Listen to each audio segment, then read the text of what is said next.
see.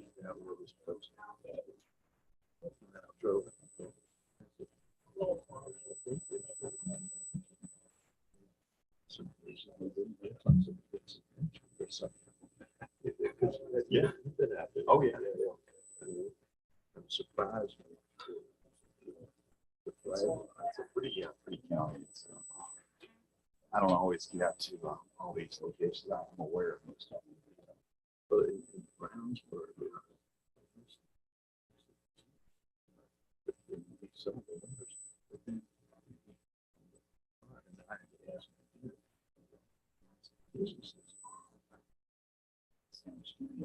All right, I think we can go ahead and get started.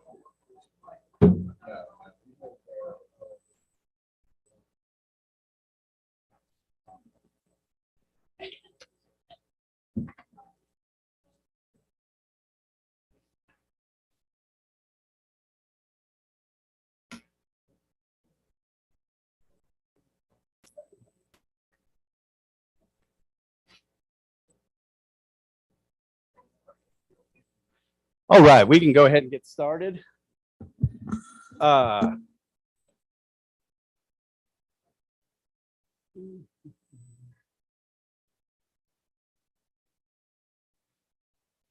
right, so I've tried to call some of the members of the public and most of the applicants. I do apologize, but we are down. We are essentially waiting on a quorum. Chairman Hennis informed us months ago she wasn't going to be present due to a conflict. But we heard from Mr. Watkins today. He is unable to join the meeting. And Mr. Lucas was stuck in some traffic in Charlotte I think about 3 o'clock. So about 4 hours ago, we were about to turn around. I usually very rarely do this. We're about to cancel the meeting, but looking at the agenda, we just have too much going on the agenda. And I think we have 2 or 3 public hearings scheduled for next month. So this one would just compile to 7 public hearings.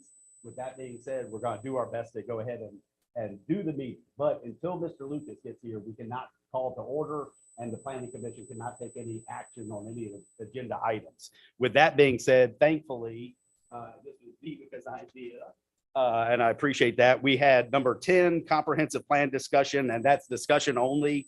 Number 11 is zoning text amendment, expansion of uses in the floodway. That's discussion only. And number 12, zoning text amendment, defining and providing for accessory dwelling units, garage/apartment and guest houses. That's discussion only. And then finally, number 13, the community development committee update is discussion only. So what we're going to do, we are unable to call the meeting to order or do any formal action until Mr. Lucas is here. I did try to call him right before the meeting started. I could not get a hold of him, but I'm hopeful he'll be here in 20 to 30 minutes. With that being said, this part of the meeting is not part of the meeting because we haven't been called to order. But it is opportunity for 2 members to talk with staff and potentially just have it's open to the public meeting, obviously. With that, Vivica is going to go over the number 10 comprehensive plan discussion. Okay, so this month we're focusing on chapter 6, which is housing. And this chapter is one of those that was able to be fully updated based on the census information. So as we start out, we're looking mostly at the 2020 information, essentially bringing the chapter up to date with that information. So on the first page, this first basic description has really stayed the same, but then starting at the heading of general housing profile, everything has been completely updated. One thing to note is that there is a Rockbridge County housing study that's being performed right now. We are not sure, at this point, we're not sure when that information is actually going to be available. We've heard early 2024 was the latest estimate. So at this point, we're using the census data that is available and in hopes that perhaps the housing data will be available before we publish this, but worst case scenario, everything has at least been updated based on the census data. So Who's doing the study, Vivica? this Central Shenandoah Planning District Commission, the CSPDC, is the one who's performing that. Is that correct? That's correct, Okay. yes. And they are in the process of doing the study. They've been actively collecting the information. We just are not sure when exactly it's going to be published. So on the second page here, you can see that we have updated it to include 2020 information and able to compare and contrast that to 2010 and 2000. And these are, again, everything throughout this update is just using census data. So this gives a good overview of the growth within the county and how things have changed over the last essentially 20 years. As we move on, you can see that it does include the broken down into different magisterial districts, which is pretty interesting to see how the population is dispersed throughout the county. And then we get into the housing supply, which is of course a hot button topic right now.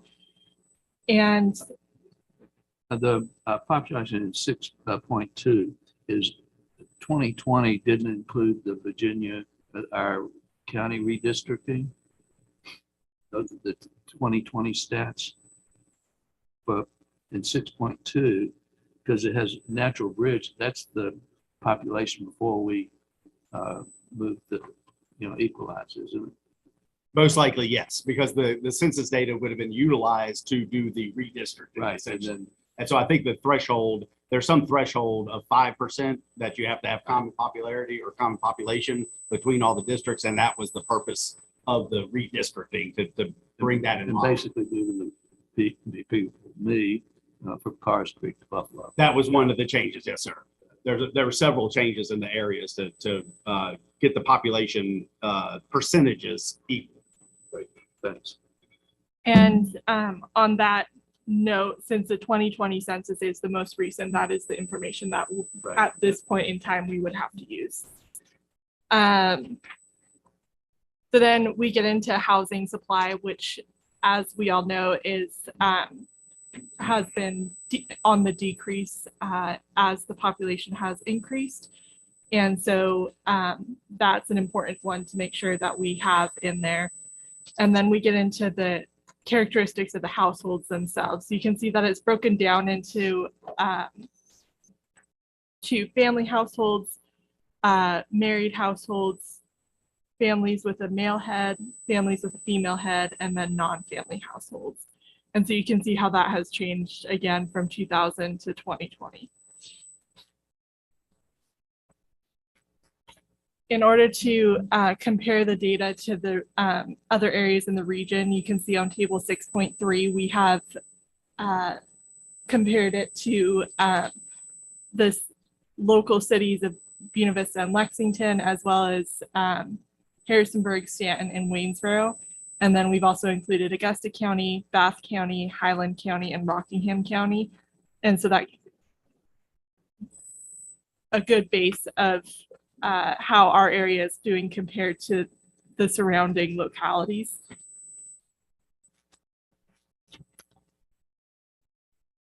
On map 6.1, you can see the magisterial district information mapped out and how that is laid out throughout the area. And then related to housing, we have the total number of building permits essentially for the last 10 plus years. And so you can see that it has increased from in 2011, there were only 278 building permits issued to in 2022, there were 717 building permits issued. So that's almost a 300% increase in that 10-year time period. That's coming from our records. The building department, the Rockbridge building department, yes, sir.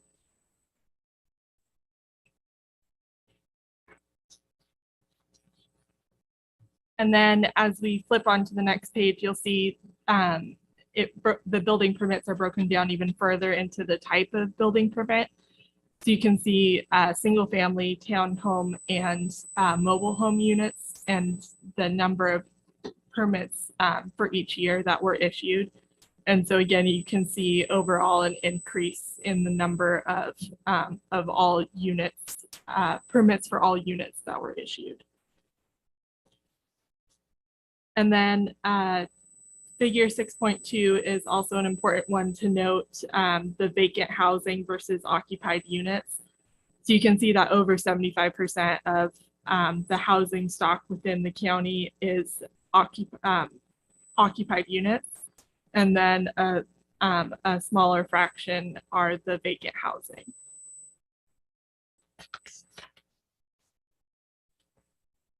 And then this information is broken down even further on map 6.2 into the different magisterial districts. So you can see the occupied versus vacant housing in the 5 magisterial districts.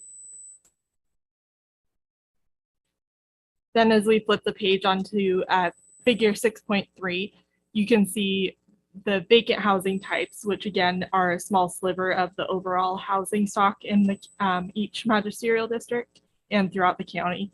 You can see the essentially the reason why the housing, those houses are vacant.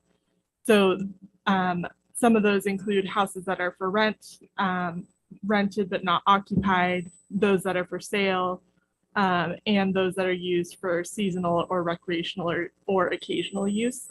So there are several different reasons why those houses are vacant. And then as we move down to table 6.6, we get into the housing occupancy by magisterial district. So you can see the number of units that are occupied in each magisterial district and broken down into which one, how many are owner occupied versus renter occupied, and then the average household size of each unit for owners and renters. And then that's further displayed on map 6.3 per magisterial district.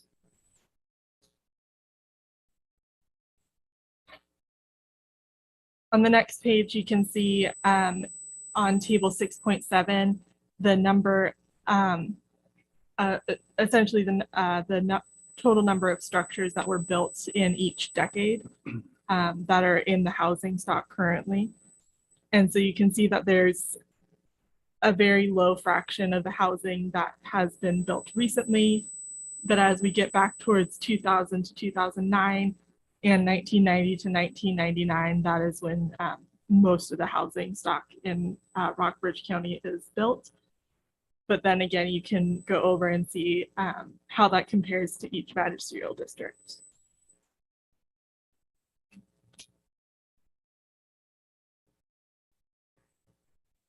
Then as we get into table 6.8, you can see how many units are in, how much of the housing stock within the county and how many units are in each. And so you can see that we have most of our housing stock is 1 unit detached, but there are also a good percentage of 1 unit attached. And then as we move down, you can see that there are actually several that are 20 or more units within the county. Is mobile homes separate from modular housing, single wide modular housing? I believe it's the same. As far as the statistics go from the building department, they would be separate. They would be separate, meaning stick-built homes versus single-wide manufactured homes are in 2 different categories, and not including the single-family dwelling category. But I believe modulars definitely are considered single-family dwellings. But I'm uncertain on double wides. I believe they are considered single-family dwellings for reporting purposes. But single-wide manufactured homes are separate. Thanks. And if needed, we can further break those down, because it was interesting, you know, in the heyday 04, 05, 06, I think we were up to approximately 225 new single family dwellings a year in Rockbridge County, and that does not include single wides. with that being said, after the crash of 06, 07, we were down to 20 a year or something, actually pretty less than that. And I don't know where we're back up to. I would assume 40-ish, somewhere around there. But it was interesting to see just how that affected the real estate. And in table 6.1, from the Census Bureau themselves, they do break it down into mobile homes and trailers. So that is its own category in and of itself. And then going back to table 6.9, you can see the median dollar value of owner occupied housing in the Rockbridge area and compared to Lexington and Buena Vista from 1990 to 2020. And you can see that there's been a incredible growth in value from 1990 to 2020. It's almost quadrupled in average value during those essentially 30 years. On map 6.4, you can see that average or median value of owner occupied housing per magisterial district. And then as we get into the rental category, you can see on table 6.10, it has the median contract rates for the county, Lexington, Buena Vista, and then Virginia as a whole for the last 20 years. And you can see that, again, that has grown. In Rockbridge County specifically, it has almost doubled during that 20-year time span. And then table 6.11, has the median contract rate broken down per magisterial district. And then that is again reflected on map 6.5.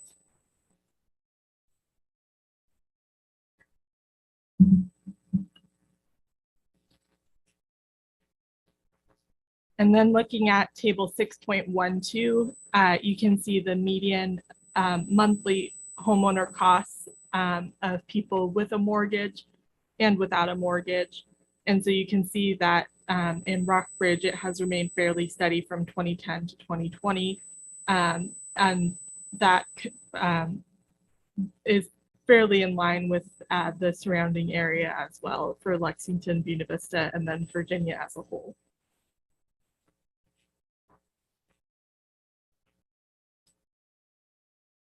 On table 6.13 through 6.15, you can see the homeowner costs versus their household income. So you can see that there's the greatest number of households with less than 20% of their monthly homeowner costs, which is where we want to be. We want to make sure that the ideal is less than 30. And so you can see that it's pretty well lined up with that. And then again, without a mortgage, you can see that the greatest number is less than 10% of their monthly housing costs are taking up their income. And then again, it's broken down into rent in table 6.15. To go along with the housing, we do also have information from Rockbridge Area Habitat for Humanity. They play a big role in ensuring that and assisting lower income families within the and households within the county are able to obtain homeownership as they on their income. And so this information has been updated by Rockbridge Area Habitat for Humanity themselves. And then turning the page, the last section is, excuse me, from Rockbridge Area Rental Assistance Office, which is also another great program that allows, that assists renters within the county to ensure that they can afford their housing costs.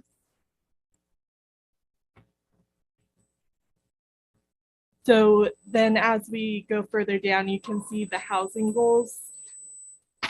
And I'll just read through the goals and objectives here quickly. So the overall goal that we have, and again, this is the only goal for this section, is to promote a variety of safe, sanitary, and affordable housing types for county residents of all income groups. And then that's broken down into 3 objectives, which are to encourage rehabilitation of housing to meet adopted uniform statewide building code standards for plumbing, heating, and safety. Strive to make housing more affordable to lower income county residents. And ensure that dwelling units contribute to a pleasing and healthy environment. So does anyone have any questions or comments on the information in that chapter or the goals? I think great job updating it. Looks like a lot of good data there. Very nice. Very well. So for those who are just joining the meeting, we did a discussion only. We have not called the meeting to order yet because we were waiting on Mr. Lucas. I want to recognize Mr. Lucas and appreciation for him zooming down the road from Charlotte, North Carolina, there for about Came 4. out of Greenville is where I came from. Fair North enough. South Carolina. So anyway, There about 4:30. I did not think we were going to have a meeting, but I'm very appreciative for everybody's patience. And with that, I'll turn the floor back over to the chairperson to call the meeting to order, officially call the meeting to order. Okay, we'll go ahead and call the May 23 Rockbridge County Planning Commission meeting to order. We'll have a roll call. Commission member Hennis is absent. Commission member Kramer, here, Commission member Lucas, here. Commission member Whitmore is here, and Commission member Watkins is absent.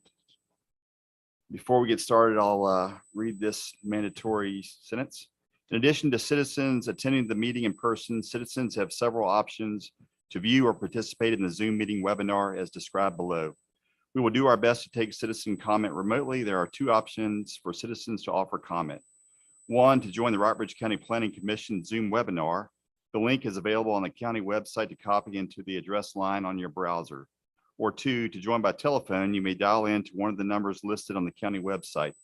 Webinar ID and password are there for your convenience. Citizens wishing to simply view the meeting live or after the fact can do so on the Rockbridge County Planning Commission YouTube channel, also available on the county website.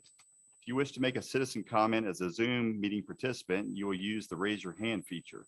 You can press the raise hand button on the bottom of your Zoom window or press *9 if you're calling in by telephone. This time we will proceed with the meeting. Do we have any citizen comments unrelated to any of the agenda items tonight? We do not have anyone physically signed up, but if anybody would like to make a citizen comment not related to the public hearing, this would be the appropriate time. Let me go to the Zoom to check.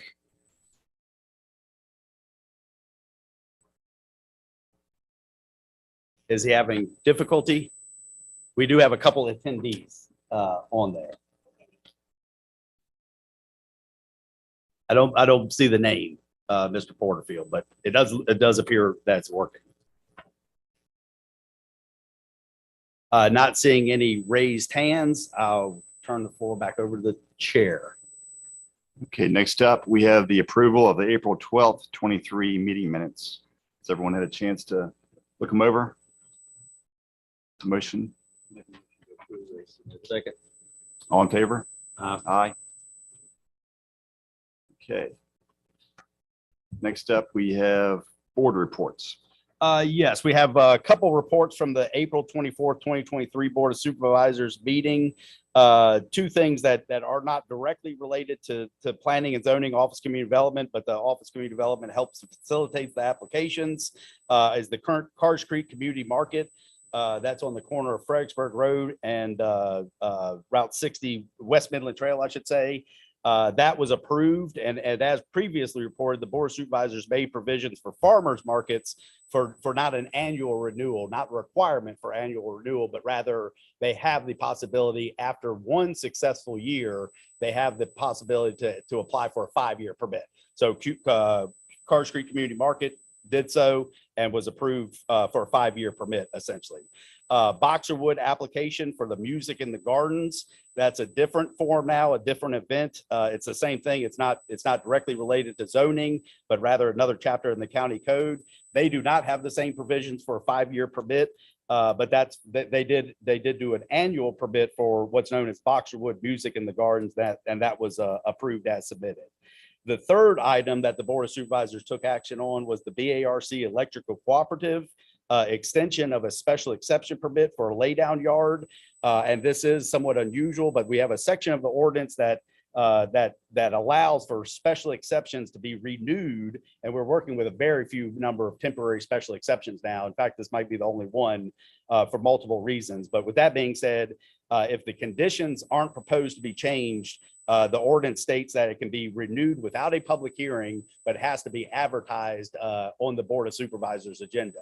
So in addition to that requirement of being advertised, obviously on the Board of Supervisors agenda, the Office of Community Staff sent a notice of, not a notice of public hearing, obviously because it wasn't a public hearing, but notice of the agenda item on it like we do public hearing. So but citizens were able to make comments on that.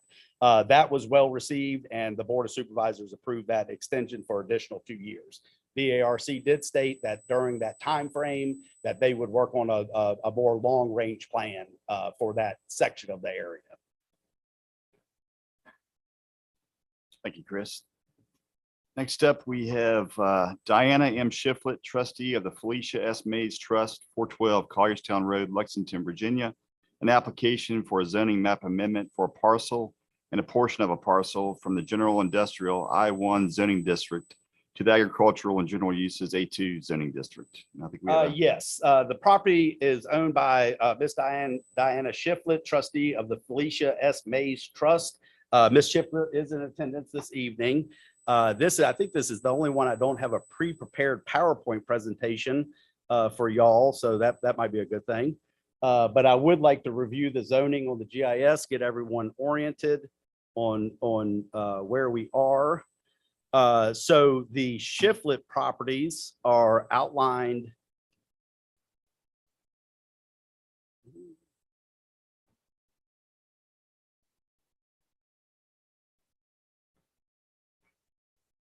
I'm not sure they're going to outline for me, but with that being said,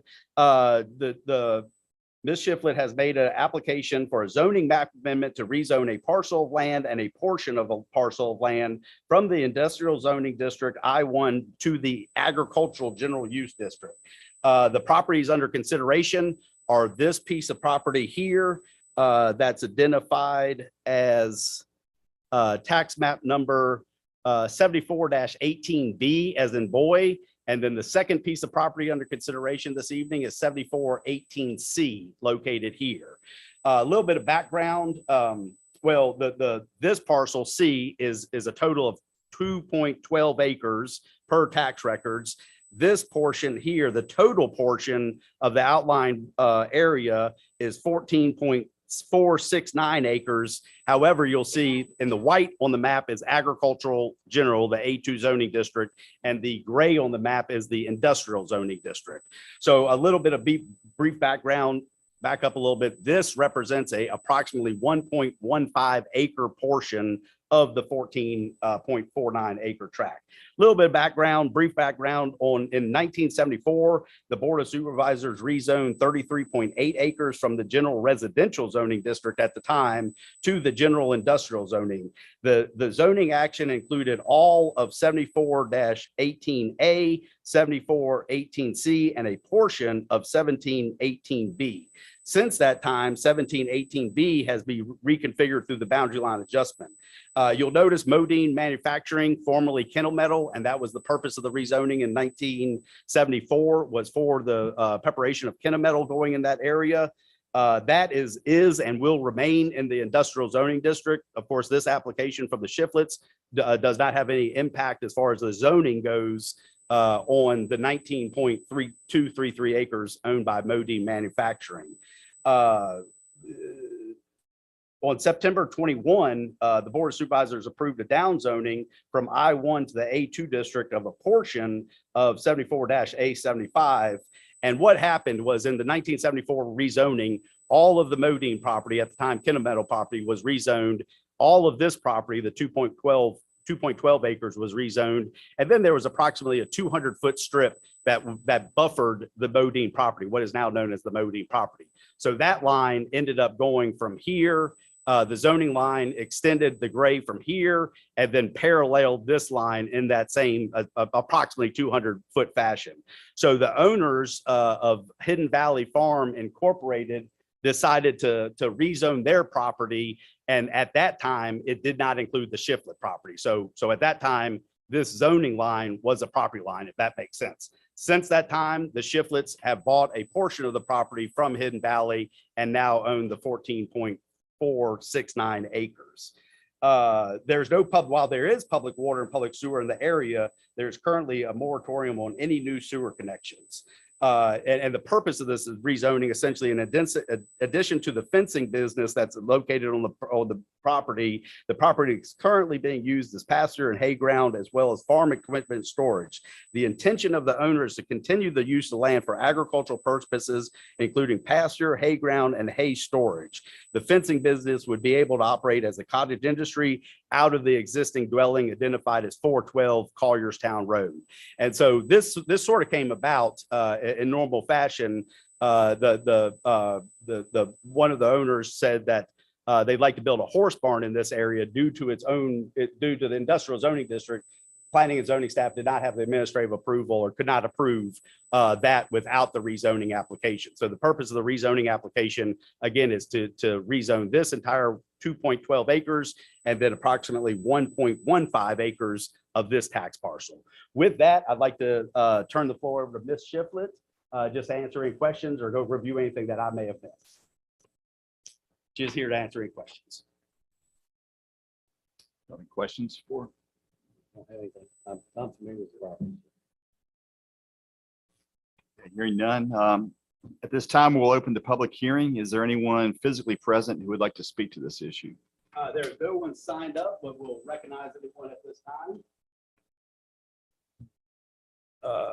Let me stop share real quick and go to if anyone would like to make comments via Zoom, now would be the appropriate time to raise your hand. Seeing none, I will turn the floor back over to the chair. Okay. Seeing no comments, I guess we'll go ahead and close the public hearing. Any internal discussion? I'll make a motion. Recommend the board of supervisors that rezone the 3.27 acres located on the north side of Collierstown Road, Route 251, identified as tax map number 74-18-C and a portion of tax map 74-18-B and C from general industrial I1 zoning district to agricultural and general uses A2 zoning district be approved. Okay, we have a motion. I second. All in favor? Aye. Aye. Motion passes.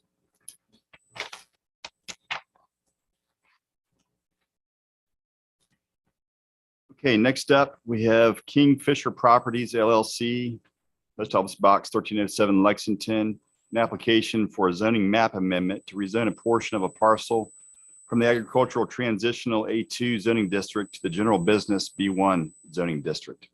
All right, bear with me here. The next couple public hearings. I do have some PowerPoint presentations for y'all. Bear with me here. I'm gonna pull these up.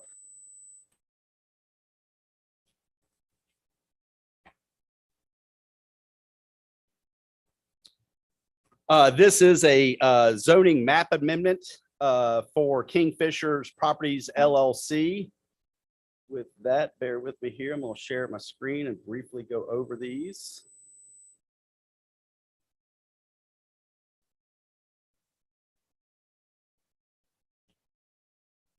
Again, zoning map amendment from the agricultural transitional of a portion of property from the agricultural transitional to the general business zone. Mr. Russell Orson is here in attendance representing the project.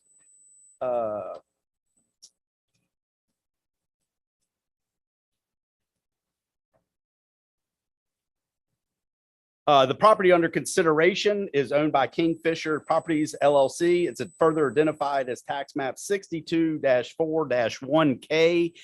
It was previously identified as 2329 North Lee Highway. And I say that previously because that house has been demoed. The property owner worked with the local volunteer fire departments and the sheriff's office, and there's several many training facilities done with the demolition essentially of that house. The total tract is outlined in orange here, consists of 6.68 acres per tax records. As you can see, a portion of the property located in the northeastern section of the property is currently zoned B1, and the remainder of the property shown in pink here is approximately 4.92 acres is located in the agricultural transitional zoning district, the AT zoning district. The application is to rezone a 4.92 acre portion of the tract from the agricultural transitional to the general business zoning. A little bit about the surrounding area. As you can see, the property is bordered to the north. A portion of the property is bordered by the north of existing business zone, and also to the south of existing business zone. When you get into the northwestern portion of the property, it is agricultural transitional there. There is public water and public sewer service available in the area along Route 11. As you can see here, these green lines, not the property lines here, but the green lines rather in the right of way are identified the sewer on the opposite side of Route 11, and then water is on this side of Route 11, paralleling the property line along Route 11. With that being said, I would like to turn the floor over to Mr. Russ Orson, but prior to doing that, I will add that in your package, you of course had the schematic plan associated with the potential use of the property. I will note that this is not a conditional rezoning, and there are no proffers proposed at this time with the rezoning. With that, I'd now like to turn the floor over to Mr. Orson, and we have the information if needed. You probably have a narrative that I wrote for the rezoning in the package as well. And we just thought it was cleanest to go with a straight rezoning, given the zoning map and where it's located. So hopefully you'll agree that proffers may not be necessary in this case, given all of that. But if you have any questions, I'd be glad to answer them. I think that was very interesting sitting there drinking coffee at Roadmap watching. The demolition work?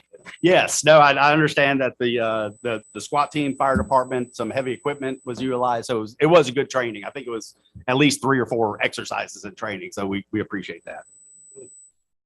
Russ, you have, I guess, a conceptual site plan. It doesn't state what kind of business it would be. So currently, when I prepared that for Eric, the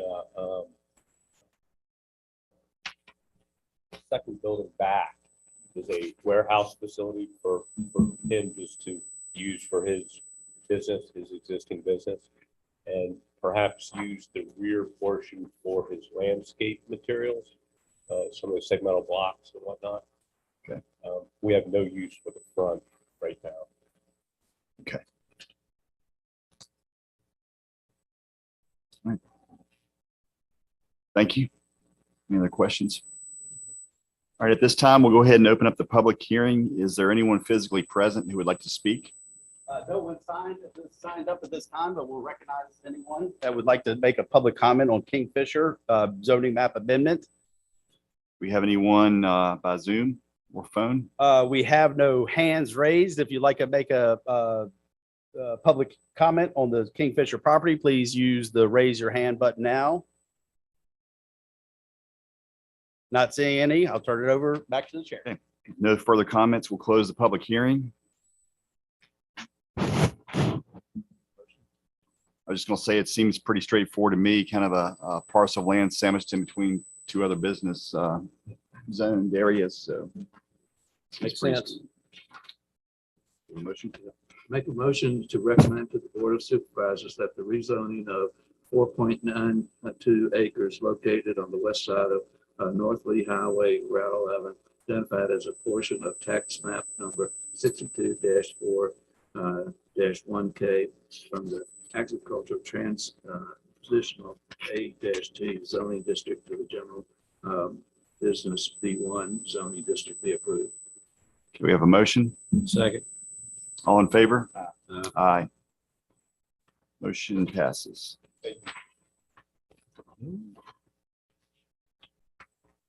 Okay, next up, we have Sam F. and Beth B. Rowe, 301 Sugarloaf Road, Stanton, Virginia. Application for a zoning map amendment to conditionally rezone 2 parcels of land from the general residential R1 zoning district to general business B1 zoning district. Staff has a presentation. That's correct. I have a brief PowerPoint presentation.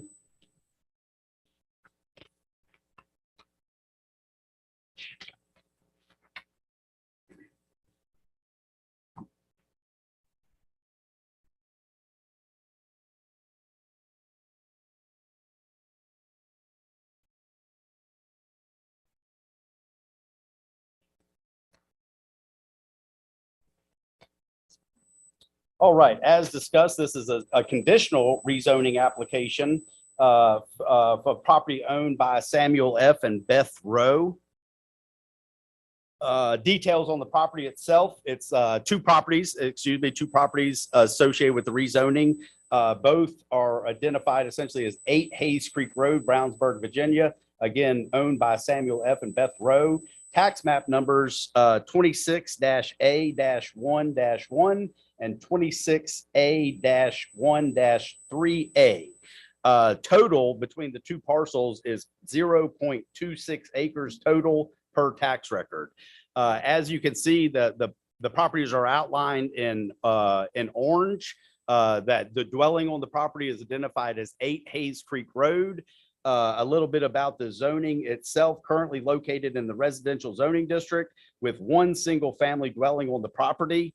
It is bordered by business zone to the south, which is the existing Sprint building, Sprint telephone building, and then 1 more property to the south, which was the former bank building that has now been converted to a single family dwelling. Both of those are zoned business, straight business, I should say. In 2013, I believe it was, Mr. Driver made a conditional rezoning application and rezoned 2 of the 3 properties he owned in this corner, if you will. And so these 2 properties here are conditionally rezoned with proffers associated with that rezoning. A little bit about the conditional rezoning itself. Mr. and Mrs. Rowe have made an application to conditionally rezone 0.26 acres from the R1 district to the general business zoning district. The purpose of the rezoning application is to provide short-term whole house rental of the existing house, again identified as 8 Hayes Creek Road. Continued conditional rezoning application. The conditional rezoning includes the proffer statement from the roads that limits the use of the property to a single family dwelling, a bed and breakfast homestay, a bed and breakfast inn, and or a tourist home. Since the original proffer statement that was included in your package, the original proffer statement was modified and drafted, and the roads have volunteered a second proffer that the bed and breakfast homestay, the bed and breakfast inn, and or the tourist home will be limited to the rental of 1 or 2 bedrooms. And a little bit to back up a little bit, as we stated before, the previous rezoning was not advertised as a conditional rezoning. Therefore, with the current advertisement, we Rockbridge County did not have the ability to accept proffers. In this particular case, if there was a proffer statement associated with the rezoning application, so therefore we advertise it as a conditional rezoning. Those proffers can be amended up until the public hearing of the Board of Supervisors. So just wanted to put that out there as well. With that being said, I'd like to turn the floor over to Mr. and Mrs. Rowe to review details on the rezoning application and answer any questions that the Board of or Planning Commission may have.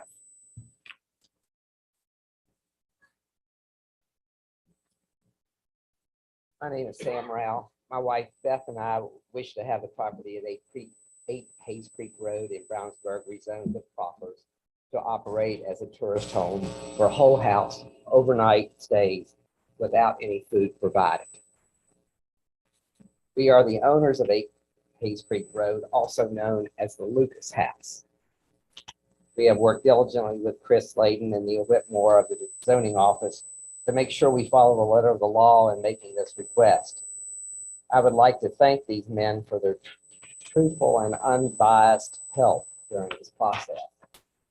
They are a true asset to the county. We look forward to working with the Commissioner of Revenue concerning business and occupancy tax obligation should our request be granted.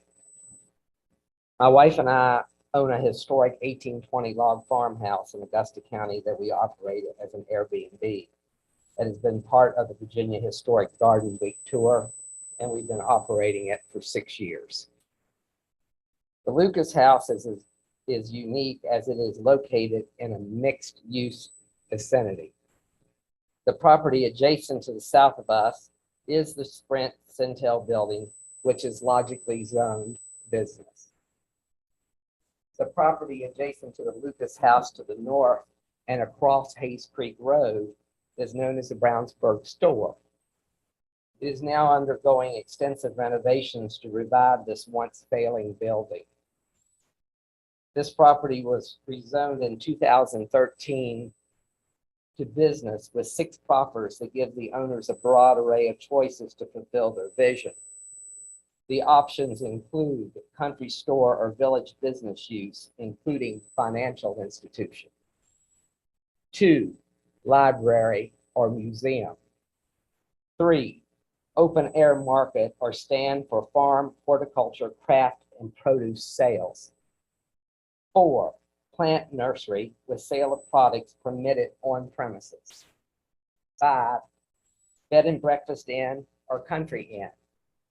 6, restaurant/cafe. It is a fact that this zoning has some residents in an uproar because they can't do anything to stop it. I know that this caused these residents to have high emotions about the Lucas House request. The property located directly across from the Lucas House, across from Route 252, is the Brownsburg Museum. Its listed owner is the Brownsburg Community Association. This property, to my surprise, is zoned residential.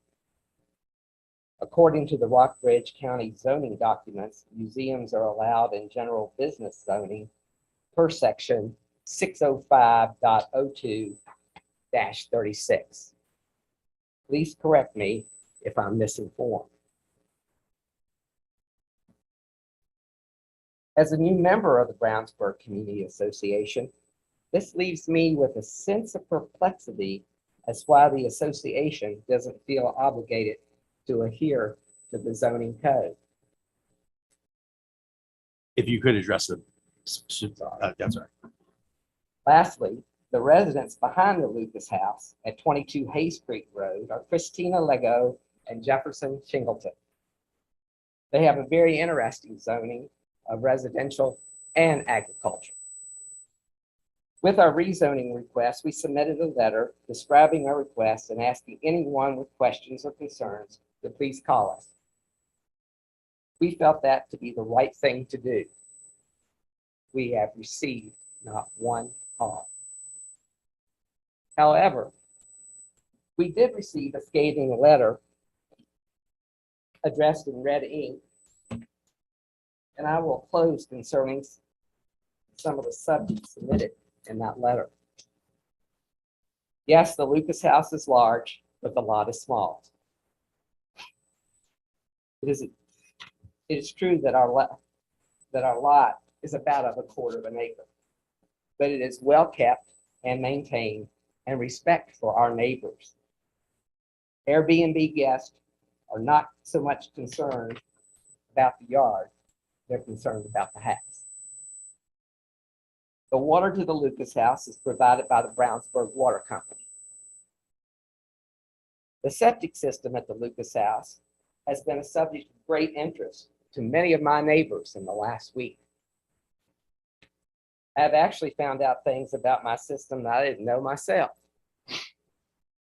Our septic system is an engineered Advantex treatment system designed for a 2-bedroom home. I can assure you that it is not a sand pit. It's a $42,000 private sewage treatment plant that has to be inspected yearly to meet county and state requirements. I'm not the only resident in Brownsburg that has this type of system. I can assure you that my septic system does not emit any odor. The only complaints of odor in the village is from horse manure. That is due to the poor pasture management programs and high-density grazing that has resulted in bare earth and erosion that can be seen far out as the Welcome to Brownsburg sign located north of the village. As a medical professional, I'm concerned that this downhill runoff may affect the private water sources of those residents on the east side of Hayes Creek Road. A maximum number of guests for overnight stays at the Lucas House will be limited to 4. We have a semicircle drive with a tangent that easily accommodates 4 off-street parking spots. Yes, the Lucas House may host strangers, but no more than 4 at a time, and probably no more than 8 to 10 nights per month. I would expect that Friday and Saturday night to be the most utilized. A lot of our guests may not be total strangers. Excuse me, let me back up just a second. There will be no pets as our insurance carrier prohibits it. We will discourage small children due to the high porches and staircases that are located in the house. A lot of our guests may not be total strangers to the community. Our guests at our other Airbnb are often hometown relatives that come for graduations, weddings, funerals, or children who come to visit aging parents who no longer have a home from which they can stay. Yes, there will be strangers staying at the Lucas House. There are always strangers in Brownsburg, at the museum, participating in bike rides like last weekend. Strangers participating in garden and house tours. We have been asked to host a reception for the reopening of the museum at the Lucas House. There'll probably be strangers there also. We will always maintain the historical character of our property. It will still be our second home. We will entertain our friends, perhaps in large numbers. We are not selling our house, or are we going anywhere, no matter what you may think of our request. We live in a historical district that once contained businesses, stores, taverns, blacksmith shops, and overnight lodging facilities to accommodate guests taking the stagecoach between Stanton and Lexington. The Lucas House has been used as a store for much of its 238 years. The strangers that come to the Lucas House will generate revenue to Rockbridge County. The stores, mills, wineries, breweries, the horse center, museums, restaurants, and the sort. My wife and I appreciate your time. We're about to celebrate our first year as landowners in Brownsburg. We knew the basic zoning outlay when we purchased the Lucas House.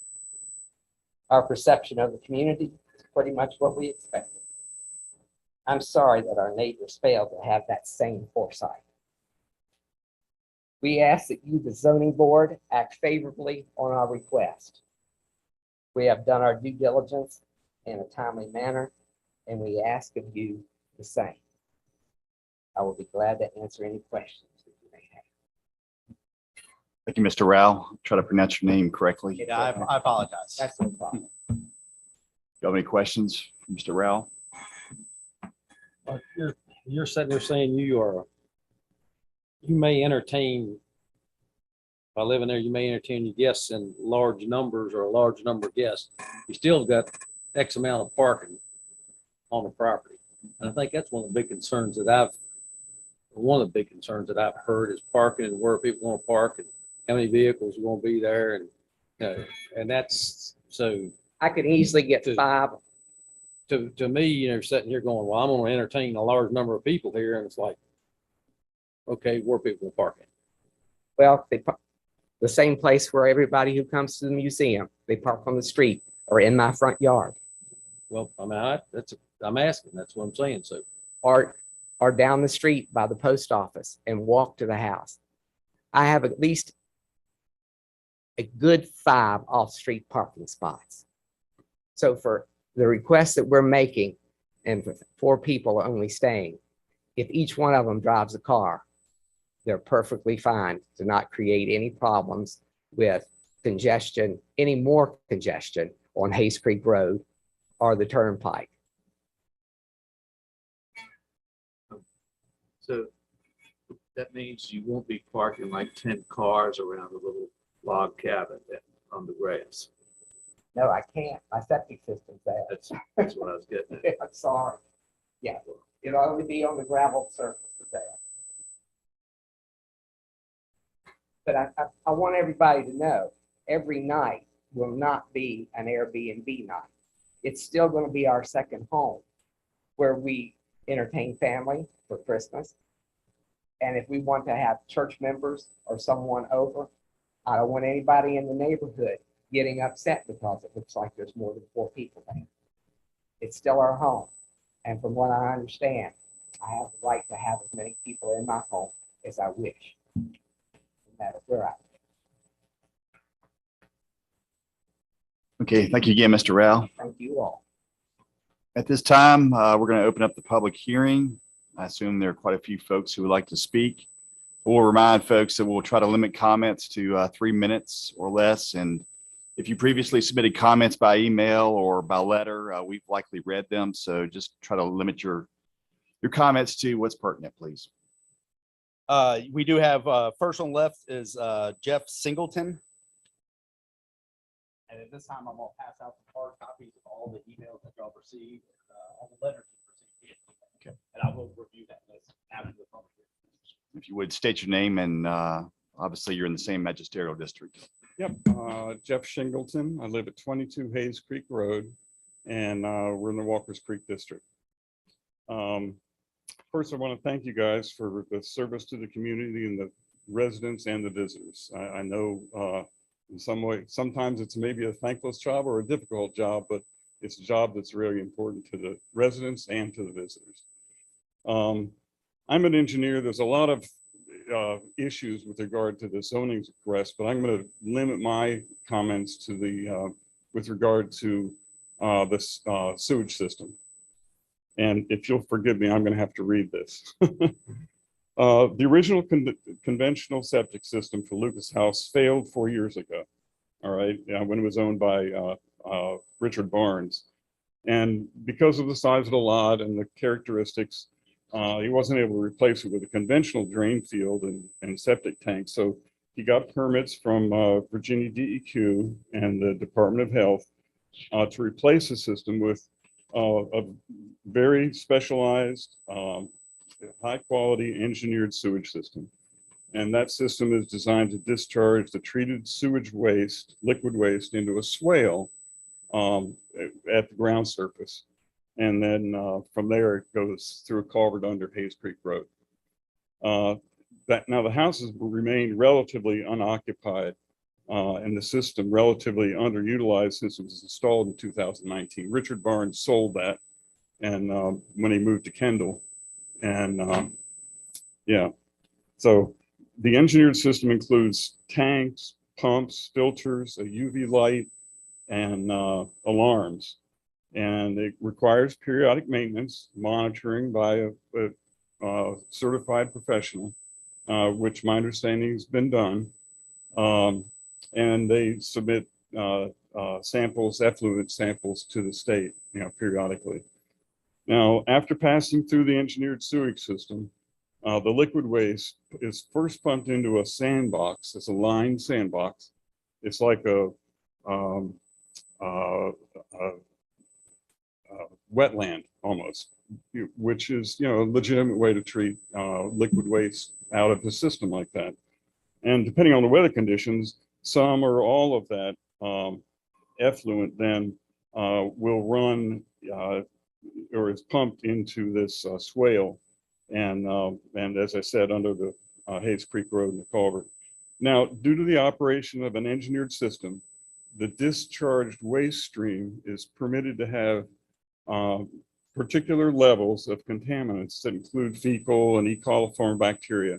And for this reason, my concern should be a concern of others, that contact with that sandbox and the discharge waste stream should be avoided. And this is a particular concern for children and pets. So I'm an engineer, I'm pointing these things out, and they're for you to consider in this, this approval and the proffers associated with it. The engineered sewage system was designed and permitted to serve a specific number of people. And as Mr. Rao mentioned, that was 4. The new owners have initially proffered a limited number of occupants, and that's terrific. And so therefore, if the commissioners consider the zoning request, it's important that sewage system permits be reviewed and additional proffers may be added. The first desired proffer might be to confirm that the owners hold all required permits, and it sounds like they're getting there, and the system be in compliance with DEQ and health department requirements. And the second proffer, which these offered, is the specific number of occupants.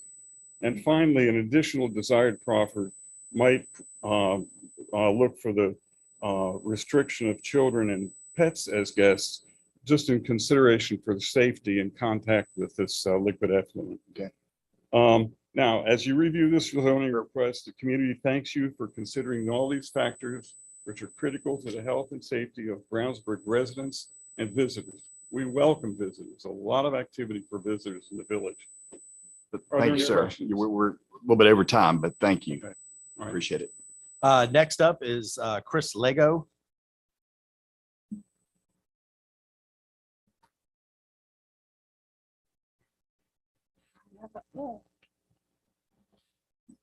So I'll pass that for you. Thank you, man. My name is Chris Lego. I served on a planning board some years ago, and so from personal experience, I understand your service. We all appreciate that while you must have an interest in ideas that come to you from individuals, it's your job to promote and protect the community as a whole. Thank you.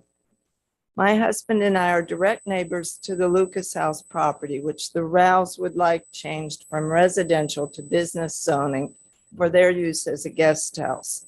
We moved to Brownsburg last fall. We were so impressed with the friendliness of this little village, and we very soon understood the fact that we are a tightly packed set of properties, all with the love of the history of the village, and all with an interest in how we each fit here, and all with a sensitive attitude towards each other's privacy, which is a main concern about the prospect of the Lucas House zone business and run as a guest house. This house sits on a tiny 1/4 acre lot with a front opening directly onto Route 252. And there is no space for outdoor activities in the backyard. The space is already crowded with a log cabin, a large propane tank, an air conditioning unit, a generator, as well as a partly above ground sewage treatment system, which includes an open sand pit and a stream bed for treated effluent. And the Rouse proposed to park, now I heard 5 cars in this space too. So it seems reasonable to assume that since there is no pleasure to be had in this little backyard, these guests will want to stroll around the village. And that's our worry. All that wanderers in Brownsburg will find is a few bits of crooked, broken sidewalks and a few unmarked private driveways. These visitors would soon find themselves walking either directly on Route 252, where traffic moves very fast, or they would soon find themselves in private areas of the village, a bad situation for guests and villagers. It's a tiny little village. Brownsburg is not an exclusive community. Brownsburg welcomes visitors. In addition to a local history museum that's been mentioned, it also hosts activities at Halloween, Christmas, and summer But these activities are carefully organized to protect the safety of visitors because all Brownsburgers know that Route 252 is very dangerous. Also, there is already one property directly across Hayes Creek Road in the village, which is using its business zoning to open as a guest house. Brownsburg most definitely does not need another guest house. Please deny this zoning change request. We don't want any more business zoning in Brownsburg. Most of us think the place is pretty much perfect the way it is as a quiet place. Thank you, guys. And there is a page 2 on your copy. Thank you, Ms. Lego. Next up is Amy Moore.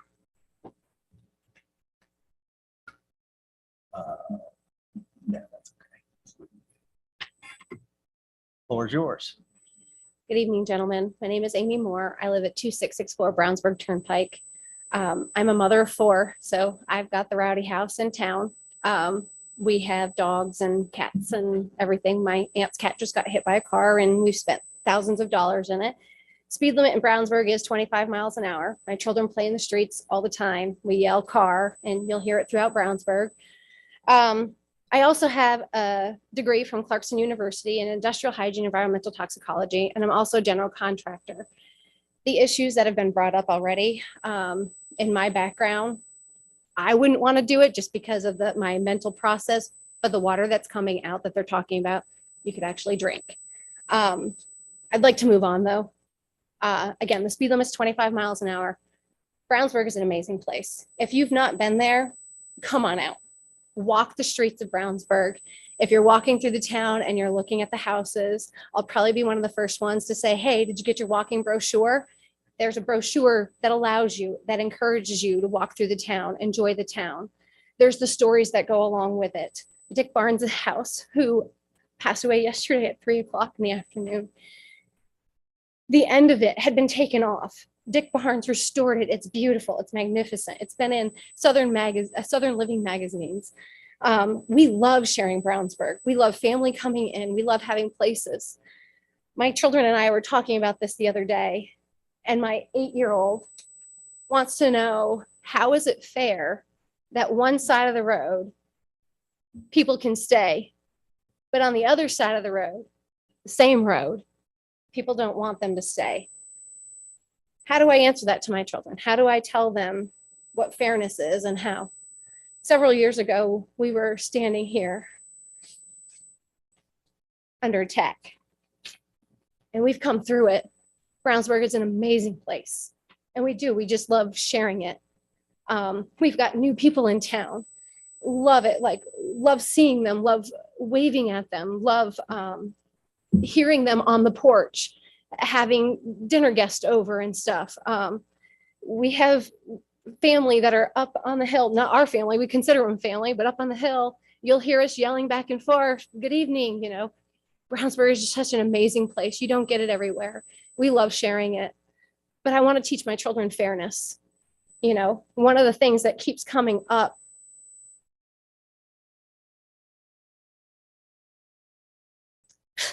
sorry, the Moors seem to get under attack. The Moors can't do this. The Moors can't park on the side of the street. The Moors can't do that. I want fairness. Whatever the decision is, I want fairness. If you tell me I can't park on the side of the street, then the contractors that come in to work on their house better not park on the side of the street. The people that come in to see the museum better not park on the street. When we have May 27th, we're having a Northern Rockbridge Trail coming through town. I just want fairness across the board. I don't want it to be favoritism. I don't want it to be, well, we've got enough of that. If we're allowing it for one side, why can't we allow it for the other? Thank you, Ms. Moore. Thank you. And I apologize. Usually we have a buzzard that keeps it 3, so maybe I'll just knock like that when for some reason all buzzard's red not light, working. so. But that was Thank you. perfect time. Next up is Lucy Hayes.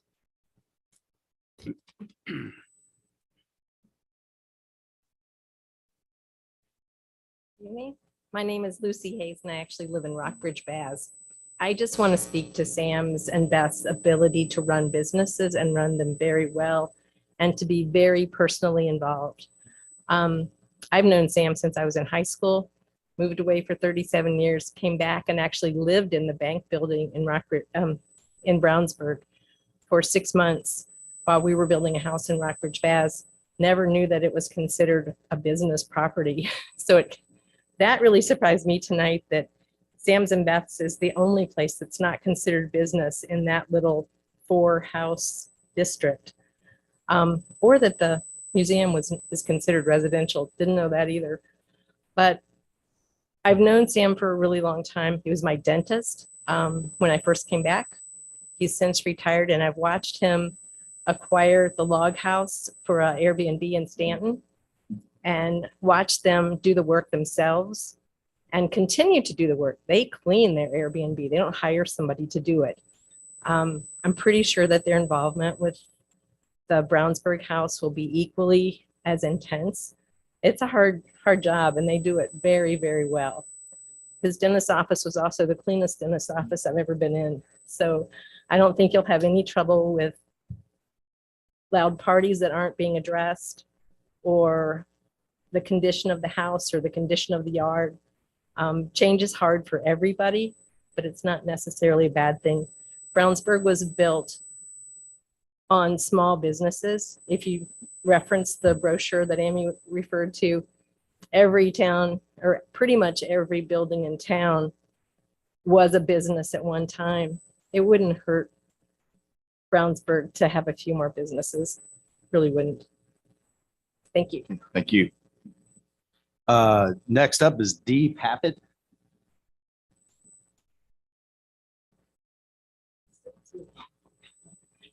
Good evening, gentlemen.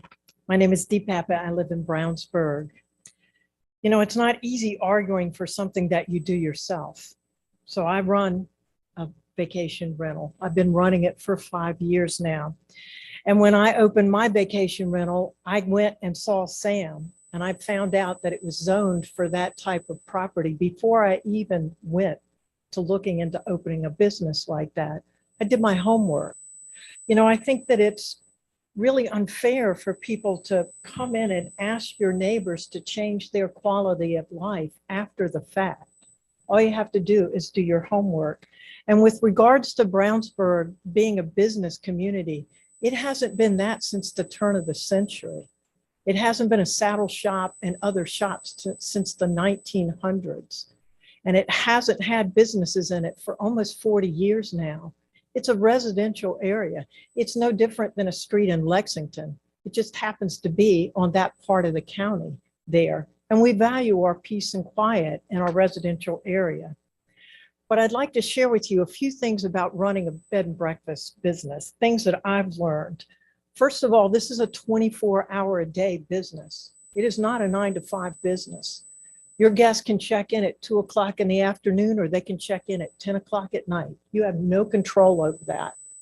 And for neighbors that live around that, I'm fortunate. My property's on acreage. But if you live around that and someone's checking in at 10 o'clock at night, you're going to be listening to car doors slamming, car locks beeping, people getting their luggage out, the excitement of arriving someplace new, all while you're trying to sleep. There's no control over that. I've also learned that when groups of people come, they come to party. I had to reduce my occupancy down to 2 because my recycling bin showed me through beer cans and wine bottles exactly why furniture was getting broken in my house. And I run an upscale operation as well. You know, when you think about it, before there were Airbnbs and VRBOs, when we wanted group gatherings, we went to places like the beach or resorts. They were specifically designed for groups of people to come and make noise and party and have fun. The difference is now that's landed in residential communities, and it's not the right fit for those residences. The other thing that I've learned is that you cannot control how people act. I don't care what kind of rules you set or how well you think you're going to manage it. You can't control people. They're going to do what they're going to do. And my experience has been that people with money think that they can break the rules. They think that they have an exception to it. So there's no guarantee with money or being upscale that you're going to have great guests there. We're a residential community. And I think that you'll find that people all over the country are really starting to push back on this because it's upsetting their communities. Okay, thank you. Next is Colleen Cosgriff.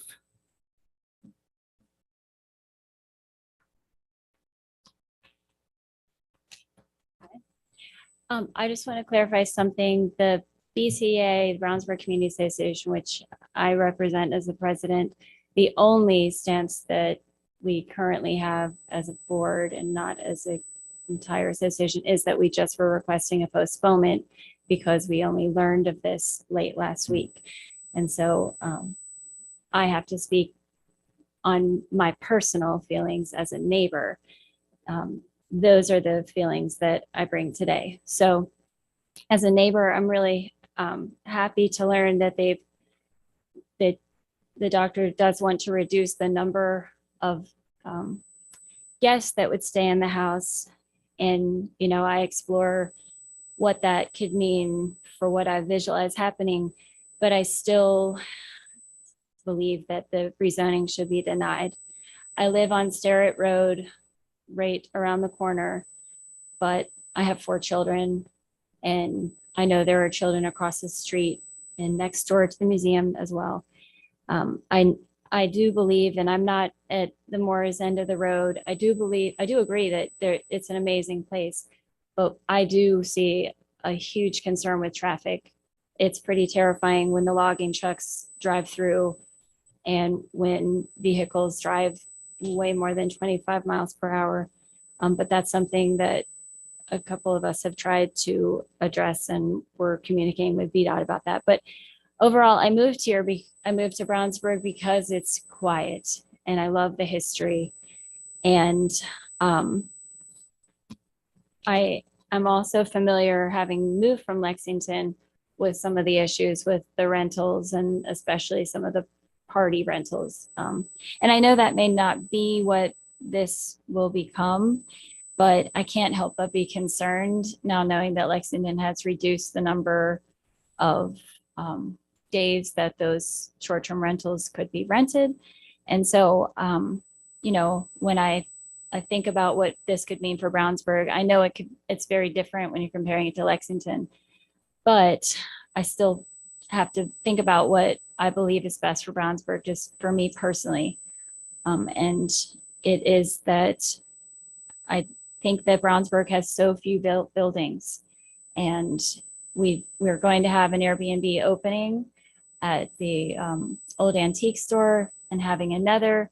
I know it's just one more, but that is about 6% of the buildings in total of our little village.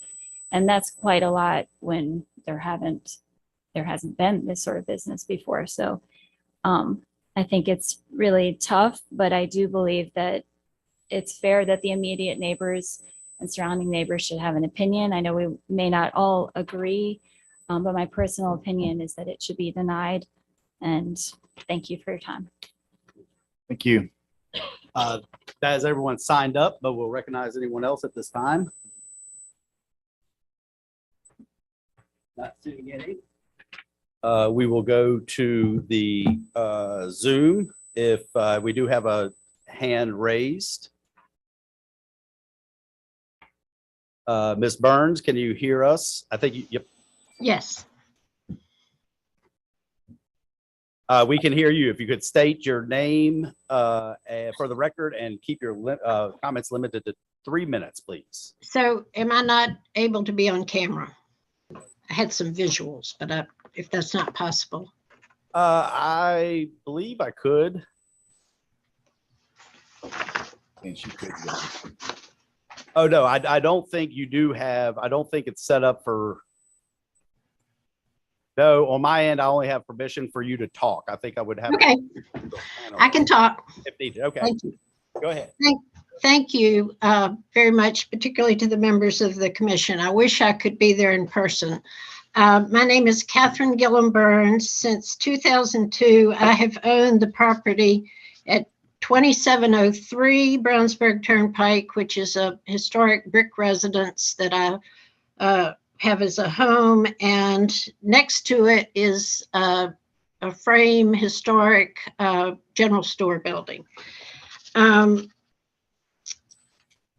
2002 until 2015, I lived full time in Brownsburg. I worked primarily from home, and I also had positions at VMI and Washington Lee during those years.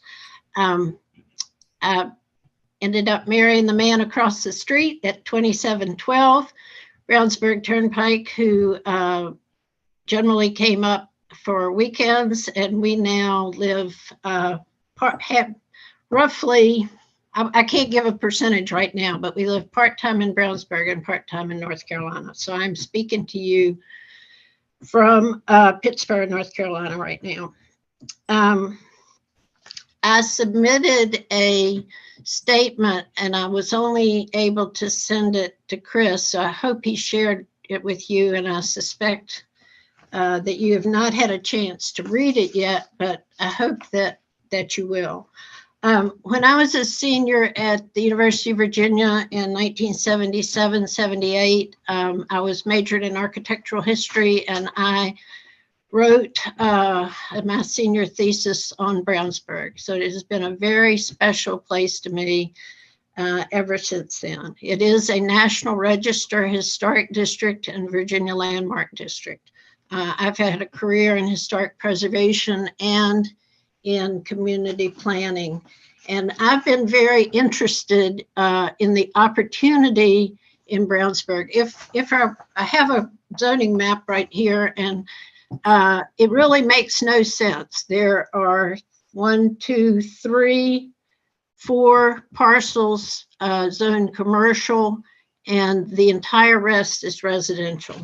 I'm just going to read you quickly because I have limited time, and this is in my statement from a source that I give you. Conventional zoning practice of the past several decades has separated residential, retail, and office uses.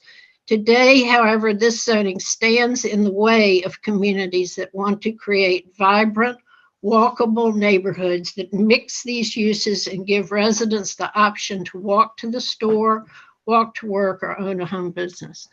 In my opinion, Brownsburg is historically what an ideal small community would want to achieve. The only problem is that the zoning does not reflect the historic use, and it wouldn't permit the optimal future use. So I have talked with Sam Krickenberger ever since I bought the property, and with Chris Layden. I would like to see the county engage in a process and treat Brownsburg like the community it should be. I detail how, it's only a 2-page statement I sent you, but I would like to possibly have my store become a store building. Okay. You can hear me. Your time is up, but we do have your statement or your comments in paper copy, so we can finish reading through those. I did read through them earlier. Thank you. Thank you.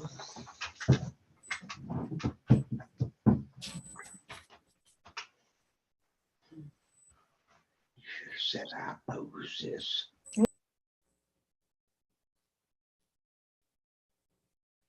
All right, if anyone else is online and would like to make a comment, please raise your hand. Or last call for anyone in the audience. With that, I'll turn the floor back over to the chair. Yes, we need to discuss if we want to close the hearing or leave it open, considering Commission Member Watkins is not in attendance and Ms. Ennis is not here. Well, I'd like to be able to at least kick this thing to the next meeting, because I'm familiar with where this property is located, but I would like to come out and see it, just see what everybody's concerns are. If that's, I don't feel like I'm going to be by myself on that. So we haven't closed the public hearing officially. This gentleman raised his hand. I think we. Oh. Usually I'm pretty loud, so sorry. we can share that with you. And in fact, I think I have a copy here for you. May I address the commission? Oh, go ahead, Mr. Mayor. Well, I agree, and I think, we have one representative from Walker's Creek that's not here. We also have a letter from President of the Brownsburg Community Association that requested that we postpone the decision. So I think, I agree with Mr. Lucas. I think we need to postpone, continue it until our next meeting. What are your thoughts, Chris? Continue to the next meeting? That's completely y'all's prerogative. I do think it'd be beneficial to address some of the questions I can answer at this time. If we don't close the public hearing, we'll leave it open, then we don't want to hear a rehash next week, next month of everybody that's already Yeah, I think so. spoke tonight. We want to, if anybody's got something new or that they want to bring to the table, that'll be fine. And then there will be some, we can have citizen comments, and if we need to next meeting. I think it's fair. Ladies. Yes, ma'am. We can make it available to you, absolutely, but it's not appropriate since the public hearing and since she spoke, it's not appropriate to read it. Right. And that's where may I address the commission? Yes. So we've received written comments, which are obviously public record from from the Burns, Cosgriff, McGolf, Shingleton, Lego, Pappet, Woodward, and Smith. I would like to add that we staff of the community development always encourage written statements. We realize that 3 minutes is a very limited time to address the planning commission. We're also respectful of the planning commission's time, of course. With that being said, this is actually in addition to the ability to speak at the public comment. So I did want to recognize those people, as far as being on record of making comments. As far as the proffers, I do think it'd be beneficial just to review the proffers to date. Number one, and to back up a little bit, proffers are a legal binding contract essentially between the landowner and the county of Rockbridge that run with the land, meaning if this property was sold, that it would transfer to the next property owner. So it states, we, Samuel F. and Beth B. Rowe, hereby proffer to the said Board of Supervisors, number one, that the property tax map 26A-1-1 and 26A-1-3A 0.26 acres total, for which the application is being made, shall be utilized for a single-family dwelling, a bed and breakfast homestay, a bed and breakfast inn, and or a tourist home. Number two, the bed and breakfast homestay, bed and breakfast inn, and or tourist home would be limited to the rental of 1 or 2 bedrooms. And so that, of course, is the second one is an addition since the package. I'll have a signed proffer statement from both Mr. and Mrs. Rowe in the package that did not include number 2. Since the conversation with the health department, DEQ, and identifying that the drain field, or excuse me, the discharge system was designed for 2 bedrooms, 4 people. The gentleman I talked to said that this is implied. He said it is not a condition, but of course we would respect that. And unlike conditions associated with a special exception do not have to be voluntary. We can set conditions. The county has the ability to set conditions that have to be sound, reasonable, and associated with the land, but they don't have to be agreed to. These proffers are completely voluntarily different than conditions associated with special exception. Second of all, of course, we were made aware of we were aware of the Brownsburg Museum being in residential zone. Back up a little bit, from my understanding, that the original zoning of Brownsburg, being that the pre-2013, if you will, included the bank building as business zone and the surrounding property, and 2 properties, I believe, associated with the telephone company. Those were the only 2 bona fide business zones from the conception of zoning in 1970 something, is my understanding, 72. And so with that being said, and again, we reviewed the 2013 rezoning, a conditional rezoning associated with the driver and the antique store. So as far as the history of the museum, how it got in a residential zone, how long it's been there, I mean, I know I'm uncertain, so that would be essentially at this time, it would be a non-conforming use and treated as a non-conforming use.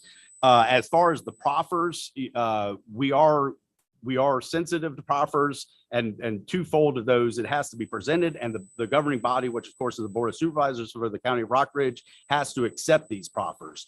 And so I will say that Mr.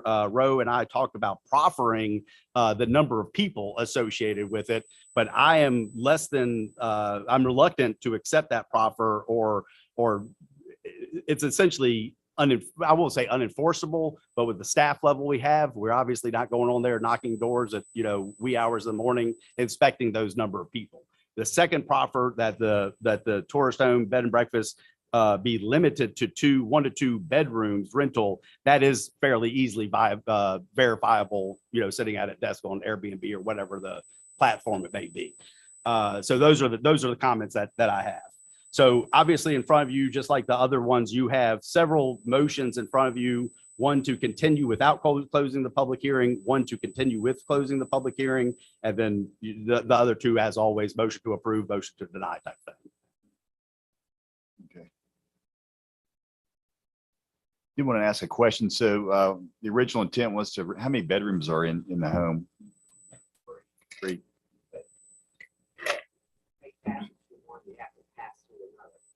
Therefore, for rental, probably better left it too. Okay. And also, I found out some things about my septic system today that I did not know. I assume it could be upgraded at some point in the future, or?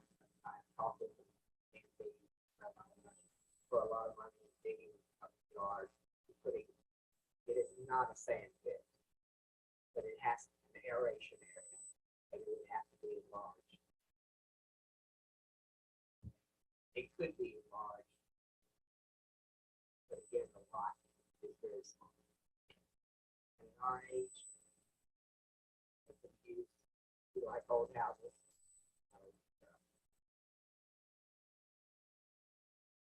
Do I have anything else? Motion to continue, or? Continue.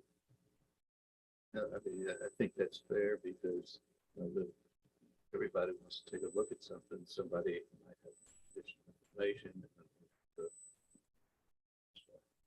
You have a second then? Second. If we could read the motion, because it's required to state when we're setting it over to. Could I say one more thing? I'll be glad to invite you all, whatever you want to meet you and answer any questions that you might have. Thank you. I'll make a motion board that we continue this rezoning request for the paper here.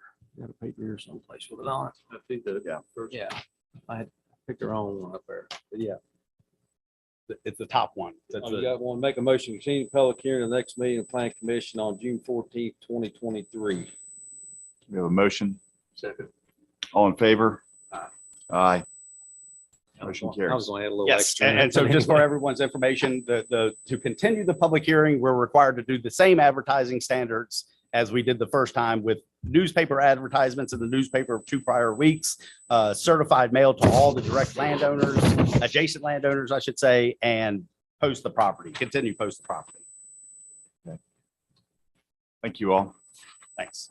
Maybe appropriate to take a 2-minute break. Y'all more welcome to stick around for the rest of the meeting, but if you want to. Yep, that's it. That'll be good. I want to say anyway. Too. The Rock and roll. No, it's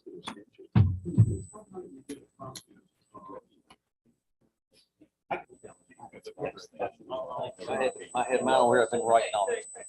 People coming in 2 days, 3 days. Not washing clothes, not.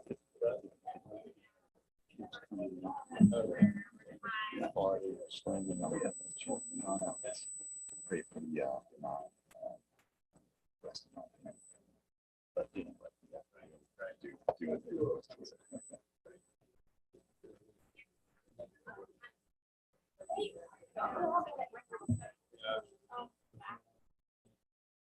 Right.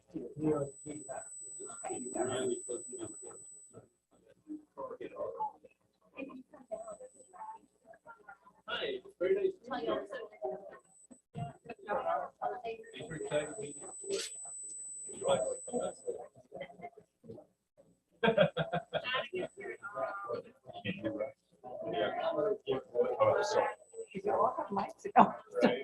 They may not work. I'll tap on. Sure. I'll tap on, make it work.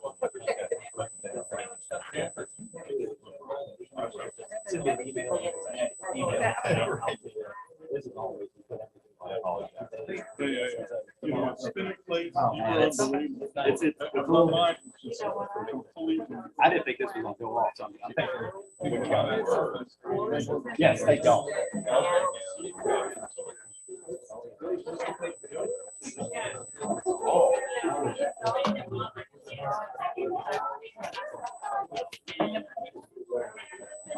Make head and tail of this.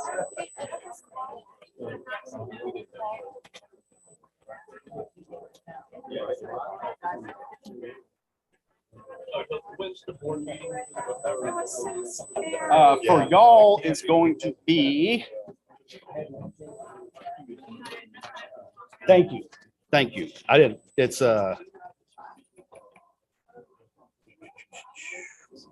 Monday, May 22nd in the same room, but it's 6 o'clock. The board of supervisors meet at 5:30, but all-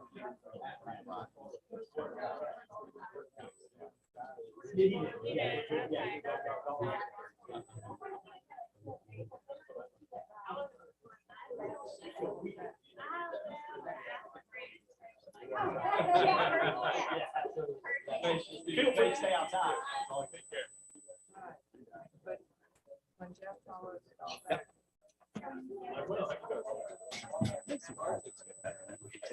Well, last month, this month.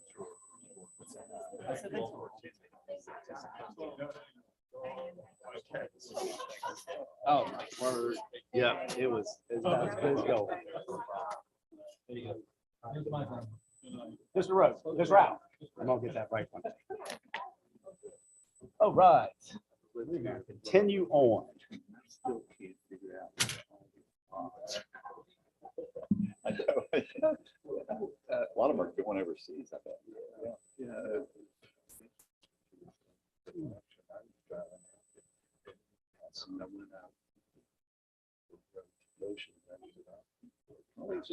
Bills out there. Maybe they're just coming off the truth of forced land. Yeah.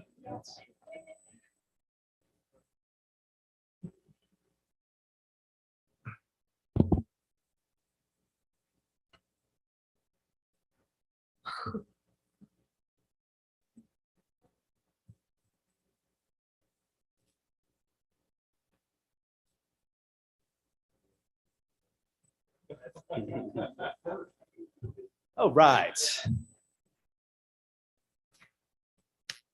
Good to go. We are good to go. Yes. Okay, next up, we have MJ Nelson III and Lauren A. Nelson of 476 Wesley Chapel Road, Lexington. Application for a zoning map amendment to rezone a parcel from the residential R1 zoning district to the agricultural and general uses A2 zoning district. Yes, in attendance this evening, we have MJ Nelson III and Lauren A. Nelson. Of course, it's a zoning map amendment. A little bit of details on the property. We reviewed the landowners. It's identified as tax map number 88-5-1J4 and consists of 2 acres on the nose per tax records. Property is located in the general residential zoning district. As you can see on the zoning map, the Nelson property is outlined in orange.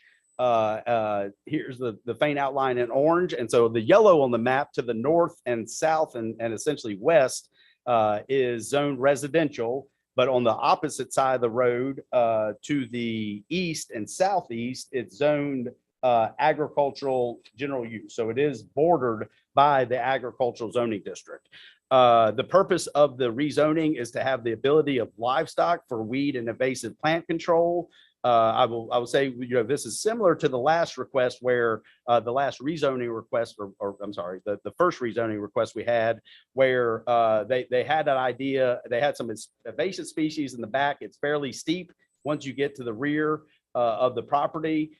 They explored utilizing goats in the property, 2 to 3 or 4 goats on the property to help with the invasive species. And of course, we did not have the ability to approve goats, livestock, and other livestock in the residential zoning district. So that is the primary purpose or that is the purpose at this time for the rezoning. I will note that this area is not served by public water or public sewer. With that, I'd like to turn it over to the Nelsons to review additional details of the request and answer any questions that the Planning Commission may have.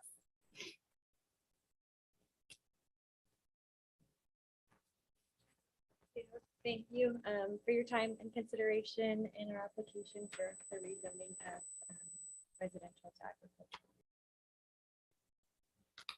You're welcome.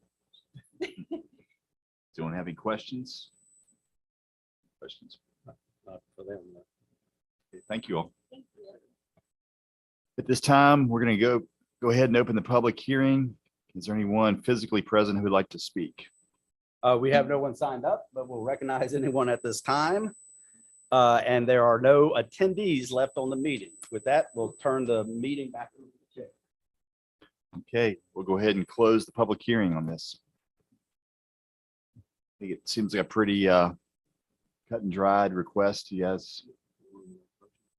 Pull the map back up, pull out, show the surrounding. zoning, Absolutely. In fact, I could pull up the GIS. Let me get there. See what we got.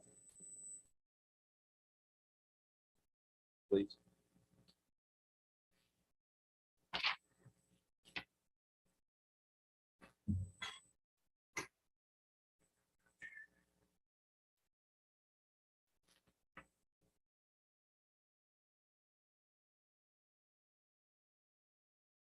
All right, so let me remove the identifying information. So what you have on your map is the white is the agricultural and general use district, and the yellow is the residential zoning district.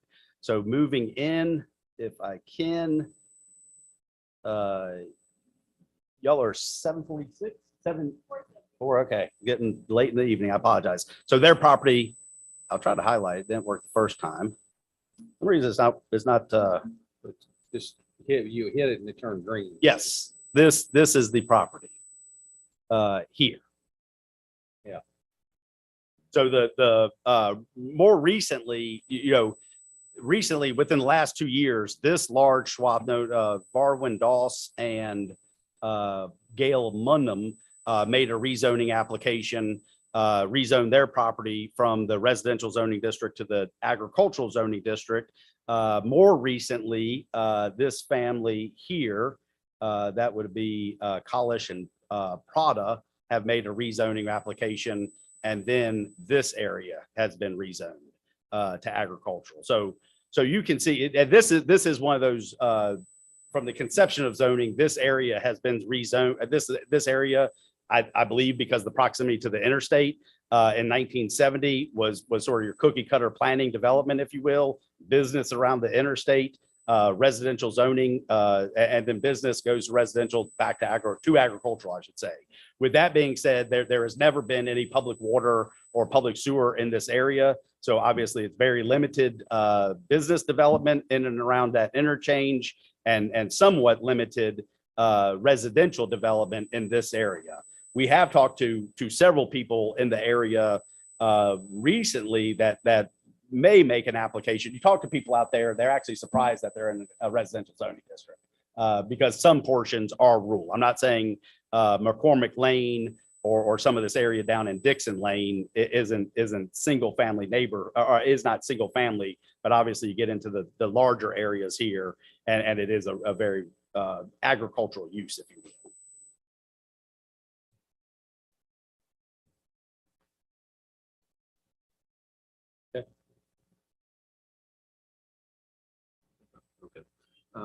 I make a motion to recommend to the Board of Supervisors that the rezoning of 2.00 acres located on the west side of Wesley Chapel Road, Route 699, identified as tax map number 88-5-1J4 from the general residential R1 zoning district to the agriculture and general uses A2 zoning district be approved. Second. All in favor? Aye. Aye. Off to the babysitter. Thank y'all for sticking through that. No rhyme or reason to this agenda. All right, I guess our last agenda item is Rockbridge Timber Frames Interstate Drive, which is a private road, a commercial site plan review. Yeah, to get everyone oriented, I actually will probably just utilize the map that we made I don't have a PowerPoint on this. This is a site plan. This is a site plan approval. So unlike the other ones, the other public hearings we had, this is not a public hearing first and foremost, but this is also site plan approval because it's outside the tourism corridor overlay, falls on the planning commission. So in this case, you would not be making a recommendation, and we don't have prepared motions for you, but rather you would be making a motion to approve the site plan, not make a recommendation. With that being said, I'd like to pull up the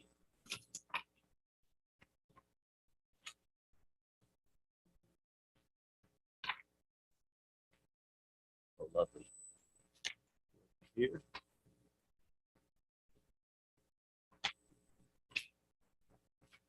Of all times, not the worst. Let me get here. All right, I'm gonna share my screen, just get everyone oriented, and then turn the floor over to Mr. Orson representing the project. Also, Mr. Ross Beebe with Rockbridge Timber Framers here as well to answer any questions. With that being said,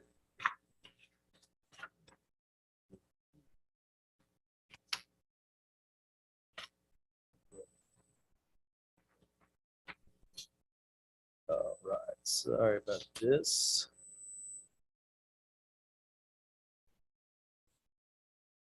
If needed, I have this site plan on here digitally as well, of course. So as stated in the brief presentation, this is off of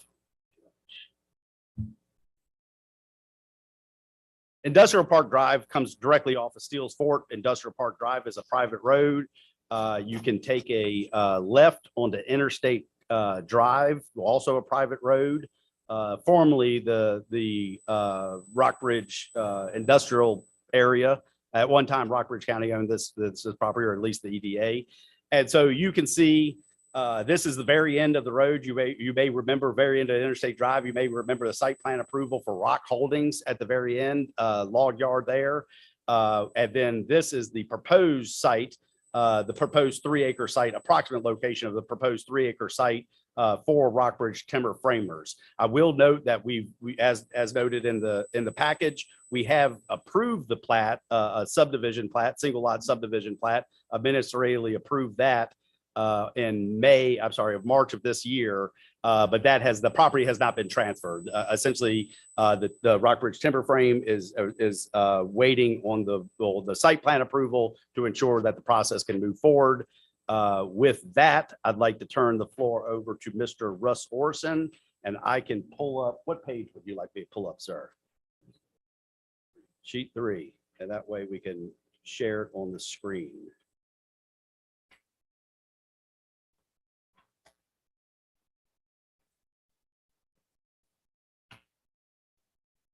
Zoom out a little bit more.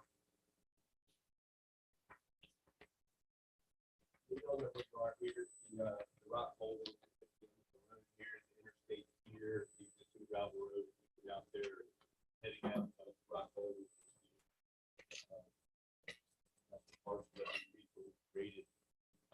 Ross is here and he can tell you the cool things they do in there, but a great asset to our community with the timber framing and construction and whatnot. And this is a good industrial place and a good local business that we're happy to have here. So if you have any questions, I'd be glad to answer.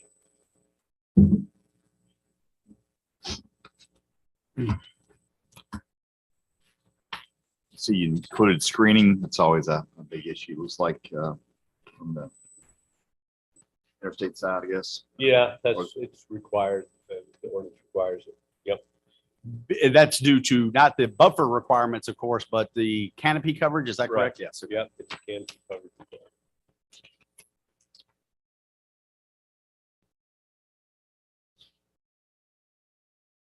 I don't have any other questions. Nothing. Come on, Robert. Done nothing.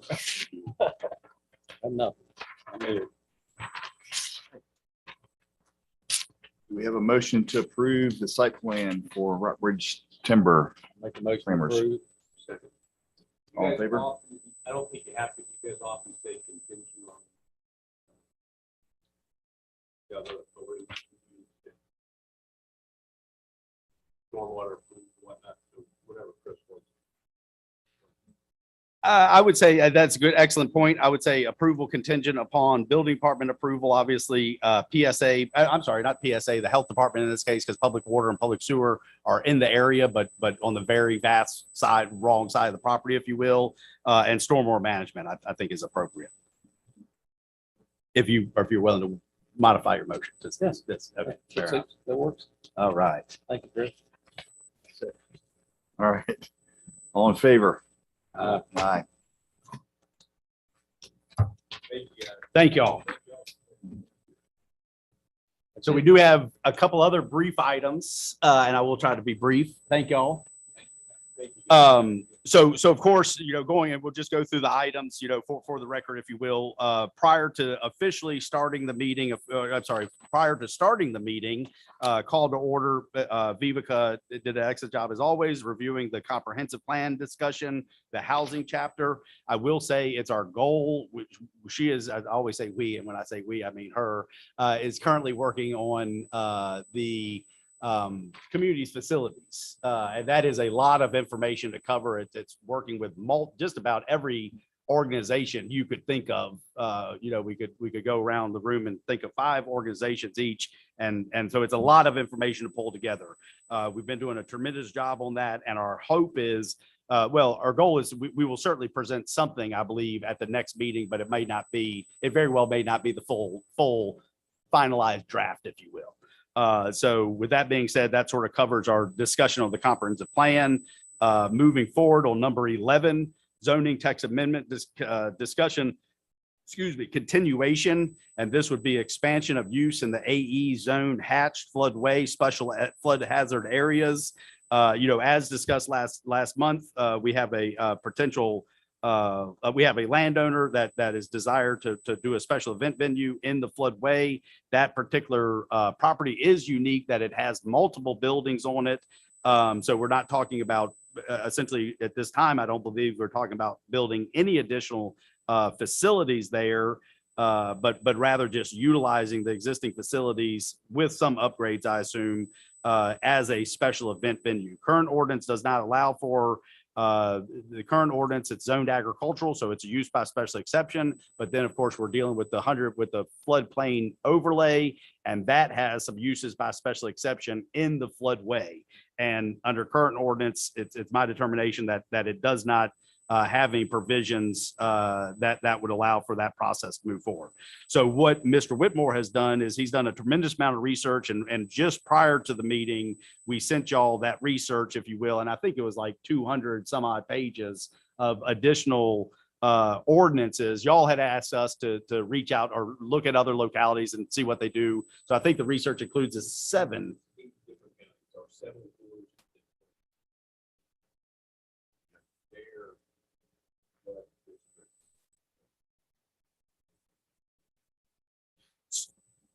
With that being said, in preparation for this meeting, we felt it'd be beneficial to just send you all that information. We're not asking you to digest 225 pages of other people's flood ordinance, but we have not had a great opportunity, as stated last month, that, we were uncertain if this could even be propelled forward because of staff level. And this is in my opinion, there's more moving parts to this one than some other zoning text amendments that we worked on the recent past. So if it's acceptable for the Planning Commission, we would like to prepare essentially a summary of those floodplain ordinances and give you a good general list of what other localities do in their floodway, unique to the uses of the floodway, not necessarily buildings in the floodway, expansion and that type of thing.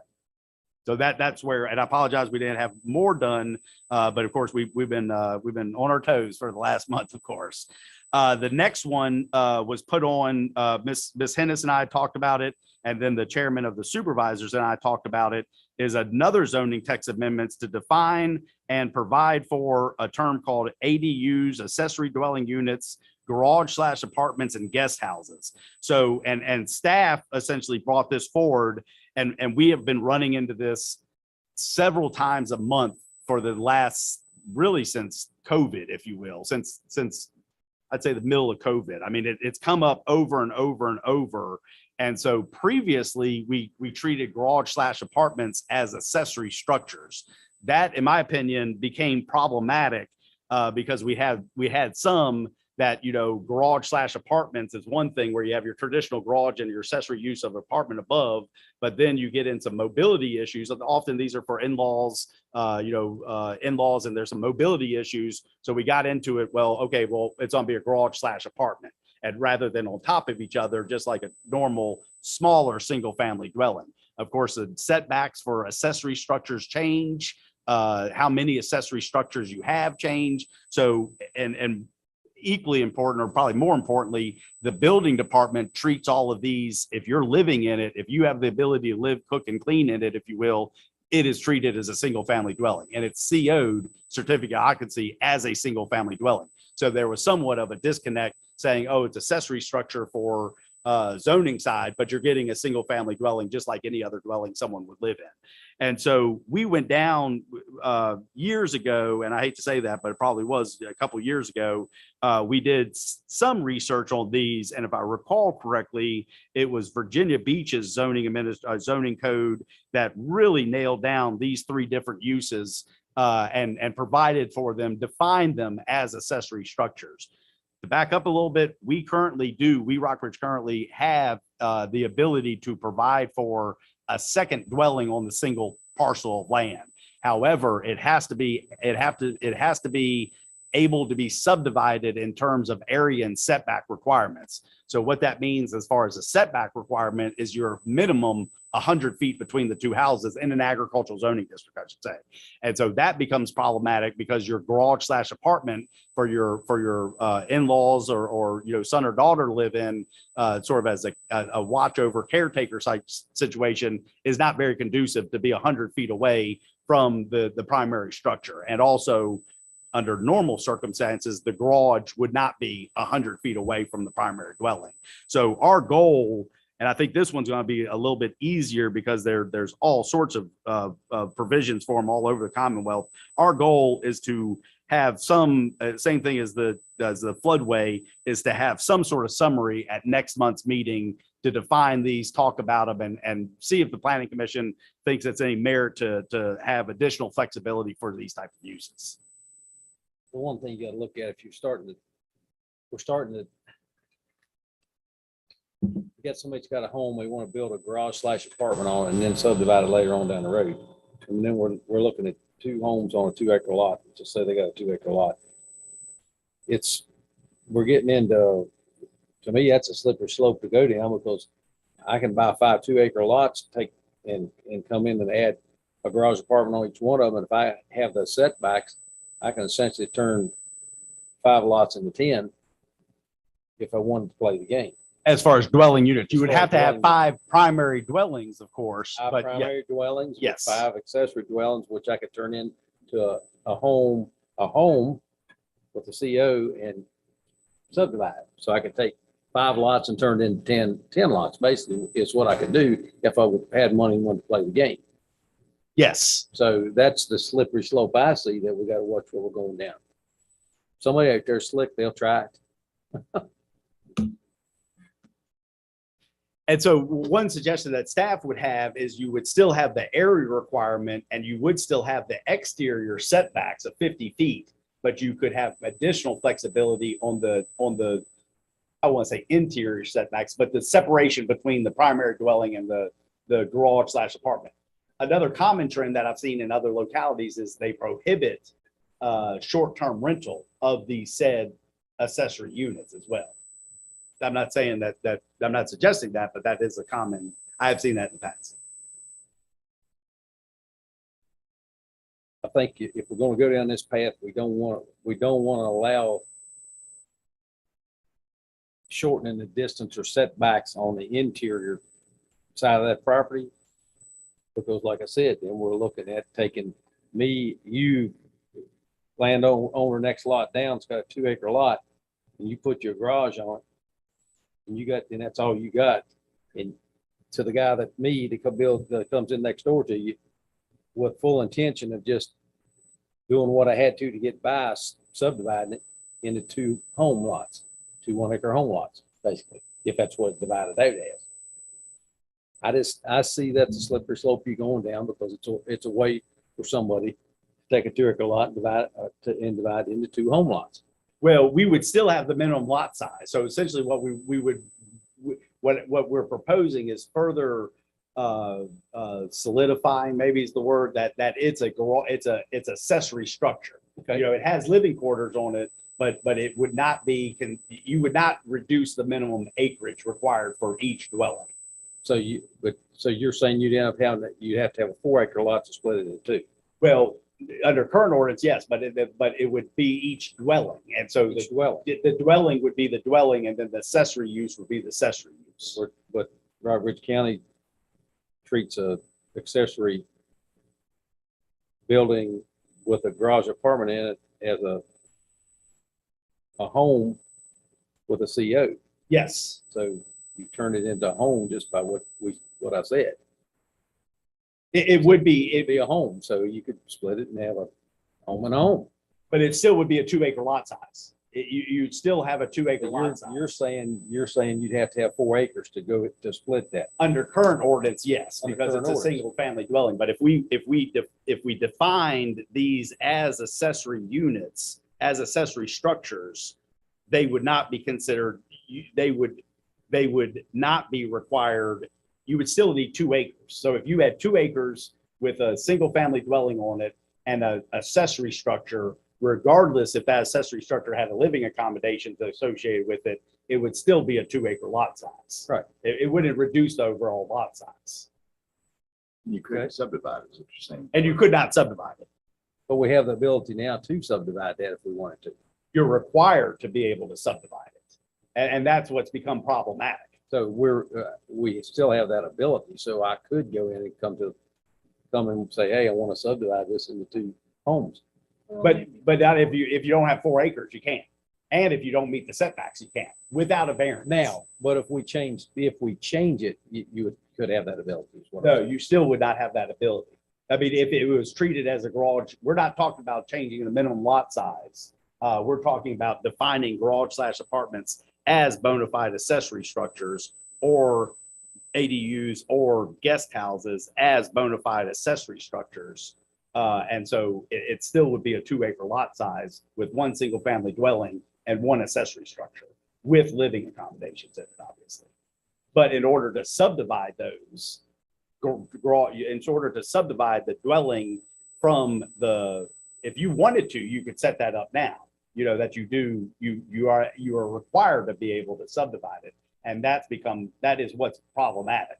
And essentially what we're finding is it's not necessarily in-laws moving back here, but it's kids moving back here and wanting to go in their parents' house, and their parents I mean, I've ran into this literally like 4 times in the last 2 months.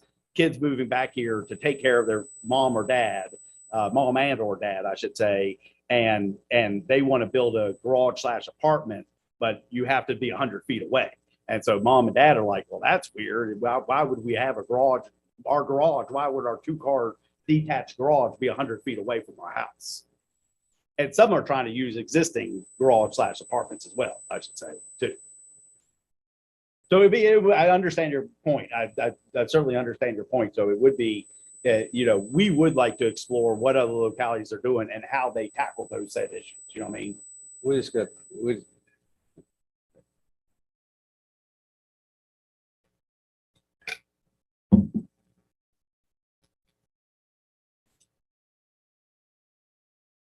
And those issues very well, or I'm not even, should say very well, I'm confident those issues would be the same issues, whether in Rockbridge or Nelson or Richmond or anywhere else. Okay, more to come on that then. Yes, if y'all are willing to instruct staff essentially to further explore it, we can come back with something. I think that would be good. Thank you. Last on the agenda, community development update. We did have a April meeting and reviewed the economy chapter. We are planning on a meeting on, and you'll have to, is it May 20th? Is that correct? Yeah, it's Monday. And so we will do the same. So obviously, purpose of the 15th. I'm sorry, the 15th. So the purpose of the Community Development Committee is essentially to get 2 members of the board, 2 members of the Planning Commission in the same room to talk about what the Planning Commission did, what's upcoming. The immediate need was the comprehensive plan. And so we are continuing to start the meeting with a review of the comprehensive chapter that we are working on. But then also we're continuing that discussion on zoning text amendments. We did discuss the last zoning text amendment at the last meeting, so we'll continue doing that on these upcoming meetings. I will say Mr. Kramer is unable to join us on the 15th, I think it is. With that being said, we're going to reach out to the other members of the Planning Commission, unless there's one of 2 of them that would like to join that discussion now. I think David is raising his hand and sort of like an auctioneer is holding up his card. But we will reach out to all the Planning Commission members and see which one, and it only can be one because obviously we can only have 2 from each respective board commission at one time. So we'll send something out via email saying Mr. Kramer can't come anymore. Any other willing participants, if you will. Fair enough. All right, you guys have anything else Well, for us? we're with the Brownsburg Museum that was brought up tonight being non-conforming. Yes. What's the path for that? I mean, they have the ability, I think it was reported, and I have not done any homework on this. I think it was reported to this evening that it's a permitted use in the business zone. I think it's a permitted use in the business zone. Yeah, I'm confident on that from another matter. So they have the ability to rezone their property to business. But short of that, there would be no county action until if and when they propose an expansion, a change of footprint, something like that. As a grandfather, as a non-conforming use, they do not have the ability to expand the use nor expand the footprint of the said museum as a non-conforming structure, or even as non-conforming use, it'd be a non-conforming use, not necessarily a non-conforming structure. And that would be true as So a you're thinking it's been there long enough that it's grandfathered. well, that's what I'm hearing. yeah, I essentially, without any research, I have no idea when that thing went in. I really don't. I think, but with the comments of Mr. Rowd, I think it probably pays somebody to research that and make sure that you can come back in the next meeting and go, and by the way, the Brownsburg History Museum or museum is grandfathered because it was established blah, blah, blah before. And then that takes that off the table for him to squawk about. Certainly. And I did talk with I think it was the interim president after the meeting. We did send, I'm sorry. We sent the community association, Brownsburg Community Association, the certified mail, but it got kicked back to us because of a bad address. It was going somewhere. So we're going to follow up with that. But that's different. I believe that's different than museum, correct? Yeah. Well, I mean, I certainly don't have a problem with the museum sitting there in residential. Didn't know it, don't care, it's fine. But I think it could be something that's going to get poked at pretty hard if we don't watch out. Certainly, I can At least prepare. Make sure that we know whether it's grandfathered or not. And if it's not grandfathered, somebody needs to reach out and go, hey, guys, you might need to look at this because it's going to cause you a problem. Certainly. Yep. I say going to, it could cause you a problem. Yeah, and I could certainly research that, so yeah, absolutely. Good suggestion. And before we adjourn, I do appreciate Rob putting pedal to the metal, if you even did put the pedal to the metal, because I mean, we were literally going to call this meeting at like 4:30. I didn't think we had anything. I was going through electronic meeting policy. I was like, all right, I'm gonna beg and plead that someone can join us electronically. in reviewing the electronic meeting policy, we still needed a physical quorum, and then 2 people could have joined us electronically. We didn't have that option, so I would like to recognize everyone that joined us this evening, because it would have been a bear. A trip that usually takes me 5 hours took 7. Okay, Tonight. yeah, yeah, we Traffic appreciate it. We was, really do. traffic sucked. That's all I can say. It's like, ugh. All right. And of course, Ms. Make a Whitmore, motion to Mr. Kramer, adjourn. we appreciate your being here as well, as always. Make a motion adjourn. Second. All in favor? Aye, aye.